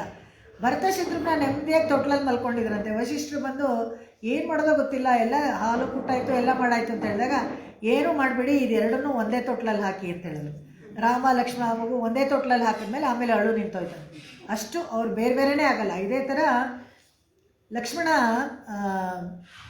ದೂರ್ವಾಸರು ಬಂದು ರಾಮರಿಗೆ ಅವತಾರ ಮುಗೀತು, ನೀನು ವಾಪಸ್ ವೈಕುಂಠಕ್ಕೆ ಹೋಗಬೇಕು, ಅವತಾರ ಮುಗಿಸ್ಕೊಳ್ಳೋ ಕಾಲ ಬಂತು, ನಡೀರಿ ಅಂತ ಹೇಳೋಕ್ಕೆ ಬರ್ತಾರೆ. ಅಲ್ಲಿ ಒಳಗಡೆ ಹೋಗಬೇಕಾದ್ರೆ ಲಕ್ಷ್ಮಣನಿಗೆ ಹೇಳಿರ್ತಾರೆ ಬಾಗಿಲಲ್ಲಿ, ನಾನೀಗ ಹೋಗಿ ರಾಮಚಂದ್ರ ಪ್ರಭು ಹತ್ರ ಮಾತಾಡ್ತಿರ್ತೀನಿ, ಯಾರೂ ಮಧ್ಯದಲ್ಲಿ ಬರಬಾರ್ದು, ಆ ಥರ ನೋಡ್ಕೊಳ್ಳಿ ಅಂತ ಹೇಳಿ ಕೇಳಿ ದೂರ್ವಾಸರು ಆ ಥರ ಹೇಳಿಬಿಟ್ಟು ಒಳಗಡೆ ಹೋಗಿರ್ತಾರೆ. ಆದರೆ ಯಾವುದೋ ಒಂದು ದುರದೃಷ್ಟವಶಾತ್ತು ಲಕ್ಷ್ಮಣ ಅವಸರವಾಗಿ ಒಂದು ಅಸ್ತ್ರವನ್ನು ಏನೋ ತೊಗೊಳ್ಬೇಕಾಗಿತ್ತು, ಶಸ್ತ್ರವನ್ನು, ಬರಬೇಕಾಗ್ಬಿಡುತ್ತೆ, ಮಧ್ಯದಲ್ಲಿ ಬಂದುಬಿಡ್ತಾನೆ. ಆವಾಗ ತುಂಬ ಕೋಪ ಬಂದುಬಿಡುತ್ತೆ ದೂರ್ವಾಸರಿಗೆ. ರಾಮನೇ ಸುಮ್ಮನೆ ಕಣ್ಣಲ್ಲಿ ನೋಡ್ತಾನೆ ಅಷ್ಟೇ ಲಕ್ಷ್ಮಣನಿಗೆ ಅರ್ಥ ಆಯಿತು, ಓ ಇದು ನನಗೆ ಪನಿಷ್ಮೆಂಟ್ ಅಂತ ಹೇಳಿಬಿಟ್ಟು ಸೀದಾ ಹಾಗೆ ಹೋಗ್ಬಿಟ್ಟು, ಗೊತ್ತೂ ಆಗುತ್ತೆ ಅವತಾರ ಸಮಾಪ್ತಿ ಕಾಲ ಬಂತು, ನೀನು ಕೇಳ್ಕೊಂಡ್ಬಿಡು ಅವ್ರಿಗೆ, ಮಹರ್ಷಿಗಳಿಗೆ, ಅವರೇನು ನೀನು ಮಾಡಿದ ತಪ್ಪಿಗೆ ಏನು ಶಿಕ್ಷೆ ಅಂತ. ನನಗೆ ಗೊತ್ತಾಯ್ತು ಅಣ್ಣ, ನಿನ್ನ ಅವತಾರ ಸಮಾಪ್ತಿ ಕಾಲ ಬಂತು ಅಂದರೆ ನನಗೂ ಆಯಿತು ಅವತಾರ ಸಮಾಪ್ತಿ ಕಾಲ ಅಂತ ನೇರ ಹೋಗಿ ಸರಿಯೂ ನದಿಯಲ್ಲಿ ಜಲಸಮಾಧಿ ಆಗಿಬಿಡ್ತಾನೆ ಮುಂಚೆನೇ. ಯಾಕಂದರೆ ಇವನು ಹೋಗಿ ವೈಕುಂಠಕ್ಕೆ ಸೇರೋಕ್ಕೆ ಮುಂಚೆ ಆದಿಶೇಷ ಹೋಗಿ ಅಲ್ಲಿ ರೆಡಿಯಾಗಿ ಹಾಸಿಗೆ ಬಿಚ್ಕೊಂಡು ರೆಡಿಯಾಗಿರ್ತಾನೆ. ಹಾಗೆ ಇನ್ಸೆಪರಬಲ್, ಯಾವಾಗ ಅಪೃಥಕ್ ಸಿದ್ಧ ಅವರಿಬ್ಬರು. ಹಾಗೆ ಹೋಗ್ತಾರೆ. ಶೆಂಬೊಣ್ಕಳಲಡಿ ಚೆಲ್ವಾ ಬಲದೇವ, ಇಲ್ಲಿ ತುಂಬ ಚೆನ್ನಾಗಿ ಹಾಡ್ತಾಳೆ ಆಂಟಾಳು. ಶೆಂಬೊಣ್ಕಳಲಡಿ, ಕೃಷ್ಣನ ಎಬ್ಸಾಯಿತು, ಬಲರಾಮನ ನೋಡ್ತಾಳೆ. ಬಲರಾಮನ ಕಾಲು ಅಷ್ಟು ಚೆನ್ನಾಗಿದೆ, ಕೆಂಪಿಗೆ, ಕೆಳಗಡೆ ಮಾತ್ರ ಕೆಂಪಿಗೆ. ಅವನು ನಾರಾಯಣನ ಅವತಾರ ತಾನೆ. ವ್ಯೂಹದಲ್ಲಿ ನಾವು ನೋಡ್ತೀವಿ ಅನಿರುದ್ಧ, ಪ್ರದ್ಯುಮ್ನ, ಸಂಕರ್ಷಣ, ವಾಸುದೇವ ಅಂತ. ಆ ಸಂಕರ್ಷಣನ ಅಂಶನೇ ಆದಿಶೇಷ ಮತ್ತು ಸುದರ್ಶನ ಮತ್ತು ಇವರೆಲ್ಲ ಬಲರಾಮ ಅವತಾರ, ಇದೆಲ್ಲ ರಾಮಾನುಜರು, ಇವರೆಲ್ಲ ಸಂಕರ್ಷಣ ಅಂಶ. ಅದು ಕಾಲು ನೋಡ್ತಾಳೆ, ಕಾಲು ಹಾಗೆ ಕೆಂಪಗಿರುತ್ತೆ. ಶೆಣ್ ಬೋಣ್, ಮೈಯೆಲ್ಲ ಬಂಗಾರದ ಕಲರು, ತುಂಬ ಚೆನ್ನಾಗಿ. ಶೆಣ್ ಬೋಣ್ ಕಳಲಡಿ ಚೆಲ್ವಾ ಬಲದೇವ, ಸೆಲ್ವ ಅಂತ ಹೇಳ್ತಾರೆ. ಶೆಲ್ವ ಅಂತ ಹೇಳಿದ್ರೆ ಲಕ್ಷ್ಮೀ ಸಂಪನ್ನ ಅಂತ ಹೇಗೆ ರಾಮಾಯಣದಲ್ಲಿ ಹೇಳ್ತಾರೋ ಅದೇ ಥರ ಇಲ್ಲೂ ಅಷ್ಟೇ. ಬಲದೇವ ಅವನು ಸಂಪನ್ನ ಅಂತ, ಏನಪ್ಪ ಭಗವಂತನ ಕೈಂಕರ್ಯ ಸದಾ ಮಾಡೋಕ್ಕೆ ಅವನು ಕೊಟ್ಟಿಟ್ಟಿದ್ದ ಅಂತ.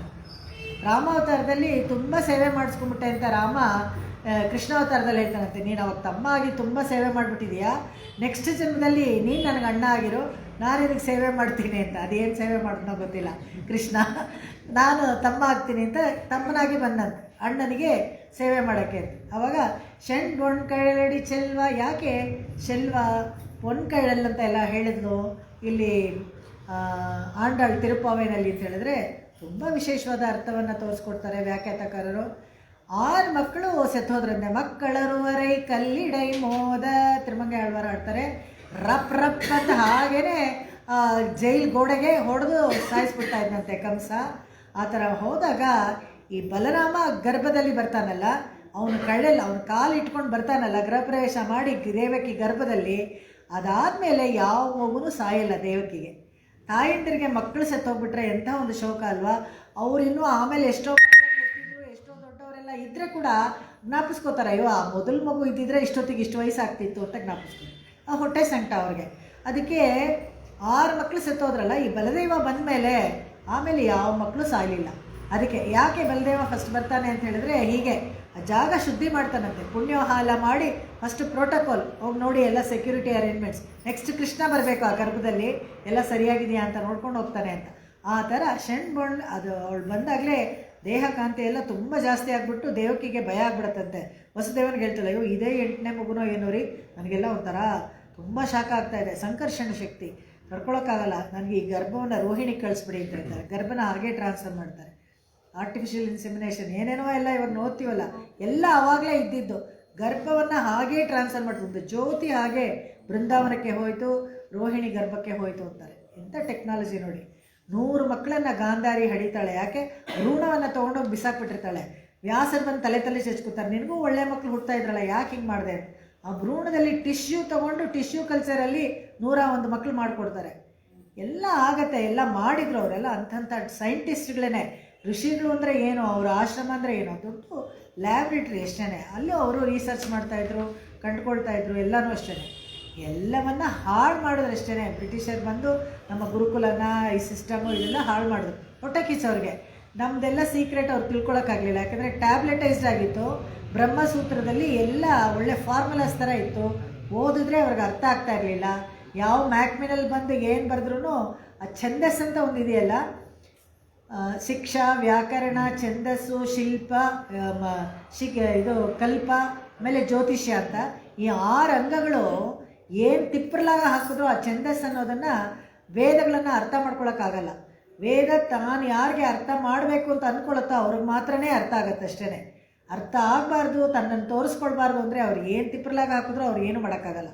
ಆ ಥರ ಒಂದು ಒಳ್ಳೆಯ ಇದು ನಮ್ಮ ಹತ್ರ, ನಮ್ಮ ದೇಶದಲ್ಲಿ, ನಮ್ಮ ಸನಾತನ ಧರ್ಮಕ್ಕೆ ಇವೆಲ್ಲ ನಮಗೆ ಟ್ರೆಷರ್ಸ್ ಅಂತ ಹೇಳ್ತೀವಲ್ಲ, ಆ ಥರ ನಮ್ಮ ಹತ್ರ ಇತ್ತು.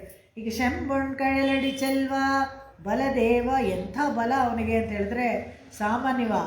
ಒಂದು ಸತಿ ಹಸ್ತಿನಾಪುರ ಒಂದು ಕಡೆ, ದ್ವಾರಕೆ ಒಂದು ಕಡೆ ಕರೀತಾನಂತೆ ಯಾರೋ. ತುಂಬ ಬೇಜಾರಾಗ್ತಾ ಇದೆ. ಬಾರೋ, ದುರ್ಯೋಧನನಿಗೆ ತುಂಬ ಕ್ಲೋಸ್ ಫ್ರೆಂಡ್ ಇವನು. ಬಾರೋ ಅಂತ ದುರ್ಯೋಧನ ಕುಡಿದ್ಬಿಟ್ಟಿದ್ದಾನೆ ಅಂಬಲು. ಅಯ್ಯೋ ನಾಳೆ ಬರ್ತೀನಿ ಬಿಡೋ ಅಂತ ಏನೋ ಹೇಳ್ತಾನೆ. ಬಾರೋ ಅಂತ ಹೇಳಿದ್ರೆ ಇಲ್ಲೇ ಕುಡಿಯೋಣ ಬಾರೋ ಅಂತ ಏನೋ ಕರೀತಾನೆ, ಬರಲ್ಲ ಅವನು. ಆ ಹಲ ಇದೆಯಲ್ಲ ಅದನ್ನು ಹಾಕಿ ಹಸ್ತಿನಾಪುರನ ಎಳ್ಕೋತಾನಂತೆ. ಇನ್ನೂ ಕೂಡ ಎಳ್ಕೊಂಡಿರೋದು ದ್ವಾರಕೆ ಸ್ವಲ್ಪ ಹೈಟು, ಹಸ್ತಿನಾಪುರ ಲೋ ಲೆವೆಲ್ ಇದೆ. ಅಷ್ಟು ಶಕ್ತಿ. ಇಡೀ ಹಸ್ತಿನಾಪುರನ ಹಾಗೆ ಹಲ ಹಾಕಿ ಎಳ್ಕೊಳ್ತಾನೆ. ಇದೇ ಥರನೇ ಯಮುನೆ ಒಂದು ಸತಿ ಬಲರಾಮನ ಕಂಡ್ರೆ ಸ್ವಲ್ಪ ಹೆದರಿಕೆ ಆಯ್ತು, ದೂರನೇ ಹೋಗ್ತಾ ಇರ್ತಾಳೆ. ಸೆಕೆ ಆಗ್ತಾಯಿದೆ, ನೀರು ಕುಡಿಬೇಕು, ಹತ್ತಿರ ಬಾ ಅಂದರೆ ಬರಲ್ಲ ಅಂತೆ, ಹಾಗೆ ಹೋಗ್ತಾಳೆ. ಯಮುನೆನೇ ಹಾಗೆ ಆ ದಿಕ್ಕು ಬದಲಾಯಿಸಿ ಹತ್ತಿರಕ್ಕೆ ಕರ್ಕೊಂಡು ನೀರು ಕುಡಿದು ತಣಿಸ್ಕೊಳ್ತಾನೆ. ಹುಷಾರು, ಇನ್ಮೇಲೆ ಹೇಳಿದ ತಕ್ಷಣ ಬರಬೇಕು ಅಂತ. ಮೊದಲು ಕೆನಾಲ್ ಇರಿಗೇಷನ್ ಕಂಡುಹಿಡಿದವನೇ ಬಲರಾಮ. ಅವನೇನೆ ಈ ನದಿನ ಹತ್ತಿರಕ್ಕೆ ತಂದ್ಕೊಂಡು ನೀರು ಕುಡಿದಿದ್ದು ಕೆನಾಲ್ ಇರಿಗೇಷನ್. ಎಲ್ಲವನ್ನ ತೋರಿಸ್ಕೊಡ್ತಾರೆ. ಪುರಾಣಗಳನ್ನು ಓದಬೇಕು, ಅದನ್ನು ನಾವು ಅಪ್ರಿಷಿಯೇಟ್ ಮಾಡಬೇಕು. ಏನೆಲ್ಲ ಗೊತ್ತಿತ್ತು ಅವ್ರಿಗೆ, ನಮಗೆಲ್ಲ ಗೊತ್ತಿರೋದು ಕಡಿಮೆ ಇವಾಗ. ಅದು ಚೆಂಬೊಣ್ ಕಳೆಯಲಡಿ ಚೆಲ್ವ ಬಲದೇವ ಉಂಬಿಯಂ ನೀಯಂ ಉರಂಗೇಲೋರೆಂಬಾವಾಯ್. ಅವ್ರ ತಂದೆ ತಾಯಿಗಳು ಬೇಕಾದ್ರೆ ತಿರ್ಗಾ ಮಲ್ಕೊಳ್ಳಿ, ಆದರೆ ನೀವಿಬ್ಬರು ತಿರ್ಗಾ ಮಲ್ಕೊಂಡ್ಬಿಡ್ಬೇಡಿ, ನಿಮ್ಮನ್ನು ಎಬ್ಸೋದು ಕಷ್ಟ ಅಂತ ಹೇಳಿಬಿಟ್ಟು ಉಂಬಿಯಂ ನೀಯಂ ಉರಂಗೇಲೋರೆಂಬಾವ, ಇದು ಪ್ರತಿಪದಾರ್ಥ ಆಯಿತು. ಇವಾಗ ನೋಡೋಣ, ಅಂಬರಮೆ ಅಂದರೆ ಏನು, ತಣ್ಣೀರೆ ಅಂದರೆ ಏನು, ಶೋರೆ ಅಂದರೆ ಏನು, ಇವೆಲ್ಲನೂ ಯಾಕೆ ನಂದಗೋಪಾಲ ಕೊಟ್ಟರೆ ಅವನ್ನ ಎಂಪೆರುಮಾನ್ ಅಂತ ಹೇಳಿದರು. ಎಂಪೆರುಮಾನ್ ಅಂದರೆ ದೇವರು, ಎಂಪೆರುಮಾನಾರ್ ಅಂದರೆ ರಾಮಾನುಜರು. ಇದೆಲ್ಲ ಸ್ವಲ್ಪ ಸ್ಟ್ಯಾಂಡರ್ಡ್ ಹೆಸರುಗಳು ತಿಳ್ಕೊಳ್ಬೇಕು. ಶ್ರೀರಂಗದಲ್ಲಿ ಎಂಪೆರುಮಾನಾರ್ ಸನ್ನಿಧಿಗೆ ಫೋನಿಂಗ್ಲಾ ಅಂತ ಹೇಳಿದ್ರೆ ಹ್ಞೂ ಅಂತ ತಲೆ ಎಲ್ಲಾಡಿಸ್ಬೋದು. ರಾಮಾನುಜರ ಸನ್ನಿಧಿಗೆ ಹೋದ್ರ ಅಂತ ಕೇಳಿರೋದು. ಎಂಪೆರುಮಾನ್ ಸನ್ನಿಧಿಗೆ ಅಂದರೆ ಮೂಲವರು, ಅದು ವ್ಯತ್ಯಾಸ. ಆ ವ್ಯತ್ಯಾಸವನ್ನು ತಿಳ್ಕೊಳ್ಬೇಕು. ಭಗವದ್ ರಾಮಾನುಜರಿಗೆ ಅನೇಕ ಹೆಸರು, ಒಡೆಯವರ್ ಅಂತ ಹೆಸರು, ರಾಮಾನುಜರು ಅಂತ ಹೆಸರು, ಗೋದಾಗ್ರಜ ಅಂತ ಹೆಸರು, ಎಂಪೆರುಮಾನಾರ್ ಅಂತ ಹೆಸರು, ಯತಿರಾಜ ಅಂತ ಹೆಸರು. ಯಾವುದೋ ಕೇಳಿದ್ರೆ ಅವ್ರು ಬೇರೆ ಇದ್ದಾರಾ ಅಂತ ಕೇಳಬೇಡಿ, ಎಲ್ಲ ಒಬ್ಬರೇ. ಹಾಗೆ ಸಂಪ್ರದಾಯದಲ್ಲಿದ್ದರೆ ಒಂದು ಚೂರು ಆ ವಿಷಯವನ್ನು ನಾವು ತಿಳ್ಕೊಳ್ಬೇಕು. ಎಲ್ಲರೂ ಒಬ್ಬರೇ, ಅವ್ರಿಗೆ ಬೇರೆ ಬೇರೆ ಹೆಸರಿತ್ತು ಆಗ. ಇಲ್ಲಿ ಅಂಬರಮೇ ಇದೆ. ಹೇಗೆ ಬರೀತಾಳೆ ಪದ್ಯಗಳನ್ನು ಬರಿಬೇಕಾದ್ರೆ ಕೂಡ ಎಷ್ಟು ಚಮತ್ಕಾರವಾಗಿ 6 ವರ್ಷದ ಹುಡುಗಿ ಆಂಡಾಳು. ಅಂಬರಮೇ ಕಮ ತಣ್ಣೀರೇ ಏಕಾರ ಹಾಕ್ತಾರೆ. ಯಾಕಂದರೆ ಒಂದು ಚೂರು ಅದನ್ನು ಬಿಡಬಾರ್ದು, ಅಷ್ಟೊಂದು ಧಾರಾಳವಾಗಿ ಕೊಟ್ಟಿದ್ದ ಭಗವಂತ.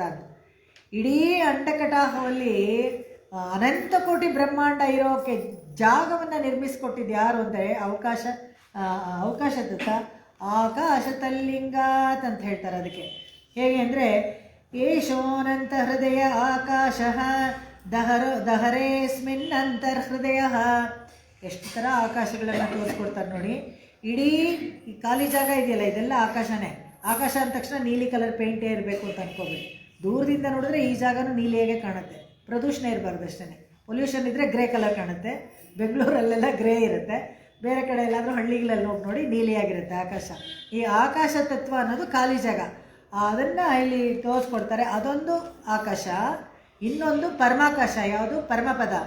ಇನ್ನೊಂದು ಹೃದಯಾಕಾಶ, ಹೃದಯದೊಳಗೆ ಒಂದು ಜಾಗ ಇದೆ ಅಂತೆ ಭಗವಂತ. ಅದಕ್ಕೆ ದಹರಾಕಾಶ ಅಂತಾರೆ.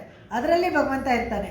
ಅದರಲ್ಲಿ ಅಂಗುಷ್ಟ ಮಾತ್ರದಷ್ಟೊತ್ತಿಗೆ ದೇವರು ಎಲ್ಲರ ಹೃದಯದಲ್ಲೂ ಇರ್ತಾನೆ. ನಾವು ಅವನನ್ನು ಕಂಡುಕೊಳ್ಳಲ್ಲ ಅಷ್ಟೇ.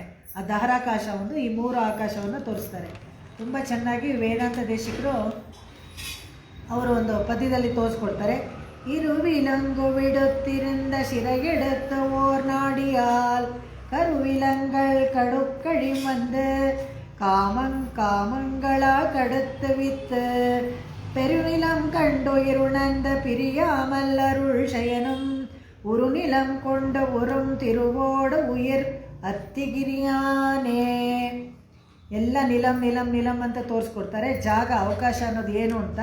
ಅಂಬರಮೆ ಅಂತ ಹೇಳಿದ್ರೆ ನಾನು ಹೇಳಿದ್ನಲ್ಲ ಆಕಾಶ ಅಂತ. ಅಂಬರಮೆ ಅನ್ನೋದು ಬಟ್ಟೆ ತತ್ವಕ್ಕೂ ಅದಕ್ಕೂ ಒಂದು ಅರ್ಥ, ಅದಕ್ಕೂ ಹೇಳ್ತೀನಿ. ಇವಾಗ ಆಕಾಶ ತತ್ವವನ್ನು ನೋಡೋಣ. ಇರುವಿಲಂಗ್ 2 ನಮಗೆ ಸಂಕೋಲೆಗಳಂತೆ. ಇರುವಿಲಂಗ್ ಅಂದರೆ ಒಂದು ಪಾಪದ ಸಂಕೋಲೆ, ಇನ್ನೊಂದು ಪುಣ್ಯದ ಸಂಕೋಲೆ. ಈ ಪಾಪ ಪುಣ್ಯ ನಾವು ಹೆಚ್ಚು ಕಡಿಮೆ ಮಾಡಿರೋದ್ರಿಂದ ನಮಗೆ ವಿಲಂಗ್ ಇನ್ನೊಂದು ಸಿಗತ್ತಂತೆ. ಏನಪ್ಪ ಅಂದರೆ ಒಂದು ಶರೀರ ಸಿಗತ್ತೆ. ನಾವು ಏನು ಪಾಪ ಜಾಸ್ತಿ ಮಾಡಿದರೆ ಯಾವುದೋ ಒಂದು ಪ್ರಾಣಿನೋ ಇನ್ನೊಂದು ಕೀಟನೋ ಏನೋ ಆಗಿ ಹುಡ್ತೀವಿ. ಪುಣ್ಯ ಜಾಸ್ತಿ ಮಾಡಿದರೆ ಯಾರೋ ಮನುಷ್ಯನೋ ಅಥವಾ ದೇವತೆನೋ ಏನೋ ಆಗಿ ಹುಡ್ತೀವಿ. ಅದಕ್ಕೆ ಈ ವಿಲಂಗ್ ಇದ್ರ ವ್ಯತ್ಯಾಸ ಆಗಿದ್ದರಿಂದ ನಿಲಂ ಒಂದು ಜಾಗ ಸಿಗುತ್ತೆ ನಮಗೆ, ಒಂದು ದೇಹ ಅಂತ, ಒಂದು ಶರೀರ ಅನ್ನೋದು ಸಿಗುತ್ತೆ. ಈ ಶರೀರ ಅನ್ನೋದು ಒಂದು ತತ್ವ. ಏನಪ್ಪ, ಜಡತತ್ವ ಇದು. ಈ ನಮ್ಮ ಶರೀರ ಇದೆಯಲ್ಲ ಪಂಚಭೂತಗಳಿಂದ ಆಗಿದ್ದು. ಇದಕ್ಕೆ ಏನೂ ಜೀವ ಇಲ್ಲ. ಒಳಗಡೆ ಅಂತರಾತ್ಮನಾಗಿ ಜೀವಾತ್ಮ ಇರೋದ್ರಿಂದನೇ ಈ ಎಲ್ಲ ಚಟುವಟಿಕೆ ಈ ಶರೀರ ಮಾಡೋದು. ಆ ಅಂತರಾತ್ಮ ಅನ್ನೋದು ಜೀವಾತ್ಮ ಇಲ್ಲದೆ ಹೋದರೆ ಹೋಯ್ತು.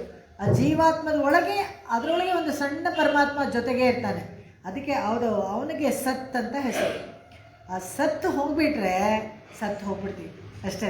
ಅರ್ಥ ಈಸಿಯಾಗಿ ತಿಳ್ಕೊಬೋದು. ಆ ಸತ್ ಅನ್ನೋದು ಭಗವಂತ.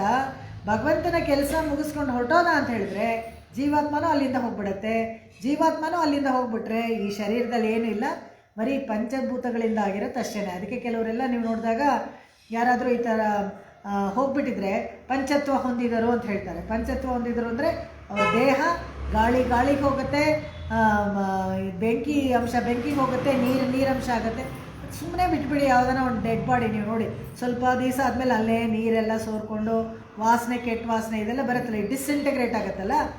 ಆಯಾ ತತ್ವಕ್ಕೆ ಎಲ್ಲ ಹೋಗಿ ಸೇರ್ಕೊಂಡ್ಬಿಡುತ್ತೆ. ಅದಕ್ಕೆ ಪಂಚತ್ವ ಹೊಂದಿದರು ಅಂತ ಹೇಳೋದು. ಈ ಪಂಚತ್ವ ಹೊಂದೋಕ್ಕೆ 24 ತತ್ವಗಳಿದೆಯಲ್ಲ, ಅದನ್ನೆಲ್ಲ ಮಾಡಬೇಕಾದ್ರೆ ಆಕಾಶ ಅದರಲ್ಲಿ ಒಂದು ತತ್ವ. ಆಕಾಶ ಅನ್ನೋದು ಒಂದು ತತ್ವ. ಆಕಾಶ ಯಾಕೆ ಅದನ್ನು ಉಂಟು ಮಾಡ್ತಾನೆ ಅಂತ ಹೇಳಿದ್ರೆ ದಿಕ್ಕುಗಳು ಗೊತ್ತಾಗಬೇಕು.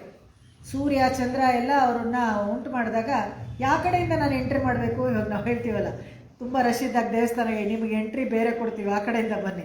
ಸೂರ್ಯನ ಸೃಷ್ಟಿ ಮಾಡಿದ್ಮೇಲೆ ಯಾವ ಕಡೆಯಿಂದ ಬರಬೇಕು, ಯಾವ ಕಡೆಯಿಂದ ಮುಳುಗಬೇಕು ನಾನು ಅಂತ ಕೇಳಿದಾಗ ದಿಕ್ಕುಗಳನ್ನು ಸೃಷ್ಟಿ ಮಾಡಬೇಕು. ದಿಕ್ಕುಗಳನ್ನು ಸೃಷ್ಟಿ ಮಾಡಬೇಕಾದಾಗ ಆಕಾಶ ತತ್ವ ಸೃಷ್ಟಿ ಮಾಡ್ತಾನೆ ಭಗವಂತ. ಅವಕಾಶ ತತ್ವ ಅನ್ಎಂಡಿಂಗ್. ಈ ಇಡೀ ಪ್ರಕೃತಿ ಮಂಡಲದಲ್ಲಿ ಇಷ್ಟೊಂದು ಅನಂತಕೋಟಿ ಬ್ರಹ್ಮಾಂಡ ಇರುವಷ್ಟು ಜಾಗ. ಅಕಸ್ಮಾತ್ ಯಾರಾದರೂ ಇನ್ನೊಬ್ಬ ಬ್ರಹ್ಮ ತುಂಬ ಪುಣ್ಯ ಮಾಡಿಬಿಟ್ಟು ಅವನಿಗೆ ಒಂದು ಬ್ರಹ್ಮಲೋಕ ಕೊಡಬೇಕು, ಅವನಿಗೊಂದು ಪದವಿ ಅಂತ ಹೇಳಿದ್ರೆ ಸಂಕಲ್ಪ ಮಾತ್ರದಿಂದ ಅದನ್ನು ಸೃಷ್ಟಿ ಮಾಡೋಕ್ಕೆ ಭಗವಂತನಿಗಾಗುತ್ತೆ. ಇವಾಗ ನೋಡ್ಕೊಳ್ಳಿ, ಭಗವಂತನಿಗೆ ಎಂಥ ಶಕ್ತಿ. ಅದು ಒಂದೇ ಒಂದು ಪಂಚಭೂತದಲ್ಲಿ ಒಂದನ್ನು ಆಕಾಶ ತತ್ವವನ್ನು ಹೇಳ್ತಾ ಇದ್ದೀವಿ. ಎಷ್ಟು ಕೆಲಸ ಎಷ್ಟು ಸುಲಭವಾಗಿ ಹೇಗೆ ಮಾಡ್ತಾನೆ ಅಂದರೆ ಸಂಕಲ್ಪ ಮಾತ್ರದಿಂದ ನಿಮೇಷ ಕಣ್ಣು ಮುಚ್ಚಿ ಕಣ್ಣು ತೆಗೆಯೋದ್ರಲ್ಲಿ ಈ ಕೆಲಸವನ್ನು ಮಾಡ್ತಾನೆ. ಈ 24 ತತ್ವ ಇದೆಯಲ್ಲ, ಇದನ್ನು ಯಾವುದು ಚತುರ್ಮುಖ ಬ್ರಹ್ಮ ಮಾಡೋದಲ್ಲ. ಅವನು ಬರೀ ಈ ಸಮಷ್ಟಿ ಸೃಷ್ಟಿ, ವ್ಯಷ್ಟಿ ಸೃಷ್ಟಿ ಇಂಡಿವಿಜುವಲ್ ಮಾಡ್ತಾನೆ ಅಷ್ಟೇ. ನಾಯಿ, ಬೆಕ್ಕು, ಕುದುರೆ ಇದೆಲ್ಲ ಸೃಷ್ಟಿ ಮಾಡಬೇಕಂದ್ರೆ ಅವ್ರ ಅಕೌಂಟ್ ನೋಡ್ತಾನೆ, ಅವ್ರಿಗೇನು ಪುಣ್ಯ ಇದೆಯೋ ಆ ಶರೀರ ಕೊಡಬೇಕು. ಆ 24 ತತ್ವ ಪಕ್ಕದಲ್ಲಿ ಇಟ್ಕೊಂಡಿರ್ತಾನಲ್ಲ ಅದನ್ನು ಹಾಕ್ತಾನೆ, ಒಂದು ಮಾಡ್ತಾನೆ. ಕಡಲೆ ಹಿಟ್ಟು ಅಂದರೆ ಒಂದು ಜಿಲೇಬಿನೂ ಮಾಡ್ಬೋದು, ಮೈಸೂರು ಪಾಕು ಮಾಡ್ಬೋದು ಅಂತಿದ್ರೆ ಹೇಗಿರುತ್ತೋ ಅದೇ ಥರ ಅವ್ರವ್ರ ಪುಣ್ಯದ ಪ್ರಕಾರ ಅವ್ರಿಗೊಂದು ಶರೀರ. ಅದನ್ನೇ ಇಲ್ಲಿ ಹೇಳ್ತಾರೆ, ಊರು ನೀಲಂ. ನಮಗೊಂದು ಶರೀರ ಸಿಕ್ಕಿದೆ ಅಂತ ಹೇಳಿದ್ರೆ ಪುಣ್ಯವಶಾತ್ ಮನುಷ್ಯ ಶರೀರ ಸಿಕ್ಕಿದೆ, ಅದನ್ನು ಹೇಳ್ತಾರೆ. ಇದರಿಂದ ನಮ್ಗೆ ಏನಾಗತ್ತೆ ಅಂತ ಹೇಳಿದ್ರೆ ಒಂದು ಕರುನೀಲಂ ಸಿಗತ್ತೆ. ಯಾವ ಕರು ಅಂದರೆ ಗರ್ಭ, ಅದು ಒಂದು ಆಕಾಶ, ಅದೊಂದು ಜಾಗ. ಆ ಜಾಗ ನಮ್ಗೆ ಸಿಗತ್ತೆ. ಆ ಜಾಗ ಹೇಗೆ ಸಿಗತ್ತೆ ಅಂತ ಹೇಳಿದ್ರೆ ಇದು ಪೂರ್ತಿ ನಮ್ಗೆ ಯಾವ್ಯಾವ ಜನ್ಮ ಹೆಂಗೆ ಬರುತ್ತೆ, ನಾವು ಯಾಕೆ ಮನುಷ್ಯರಾಗಿದ್ದೀವಿ ಅಂತಂದರೆ ಅದು ಕ್ಲೀನಾಗಿ ಒಂದು 4 ಲೈನಲ್ಲಿ ವೇದಾಂತ ದೇಶಕ್ಕೆ ತೋರಿಸ್ಕೊಟ್ಬಿಡ್ತಾರೆ. ನಮ್ಮ ಪಾಪ ಪುಣ್ಯದ ಪ್ರಕಾರ ಯಾವುದೋ ಒಂದು ಗರ್ಭದಲ್ಲಿ ಒಂದು ಜಾಗ ಹಿಡ್ಕೊಂಡು ಹೋಗ್ತೀವಿ, ಅದರಿಂದ ಒಂದು ಶರೀರ ಸಿಗತ್ತೆ. ಯಾವುದೋ ನಾಯಿನೋ ನರಿನೋ ಮನುಷ್ಯನೋ ದೇವತೆನೋ ಏನೋ ಒಂದು ಶರೀರ ಸಿಗತ್ತೆ. ಆ ಶರೀರ ಇಟ್ಕೊಂಡು ಏನು ಮಾಡಬೇಕು ಅಂದರೆ ಪೆರುನಿಲಂ, ಪರಮಾಕಾಶಕ್ಕೆ ಹೋಗಬೇಕು. ಅದು ಕೂಡ ಅಂಬರಮೇ. ಇದೆಲ್ಲ ಆಕಾಶ ತತ್ವನೇ ತುಂಬ ಚೆನ್ನಾಗಿ ತೋರಿಸ್ಕೊಡ್ತಾರೆ.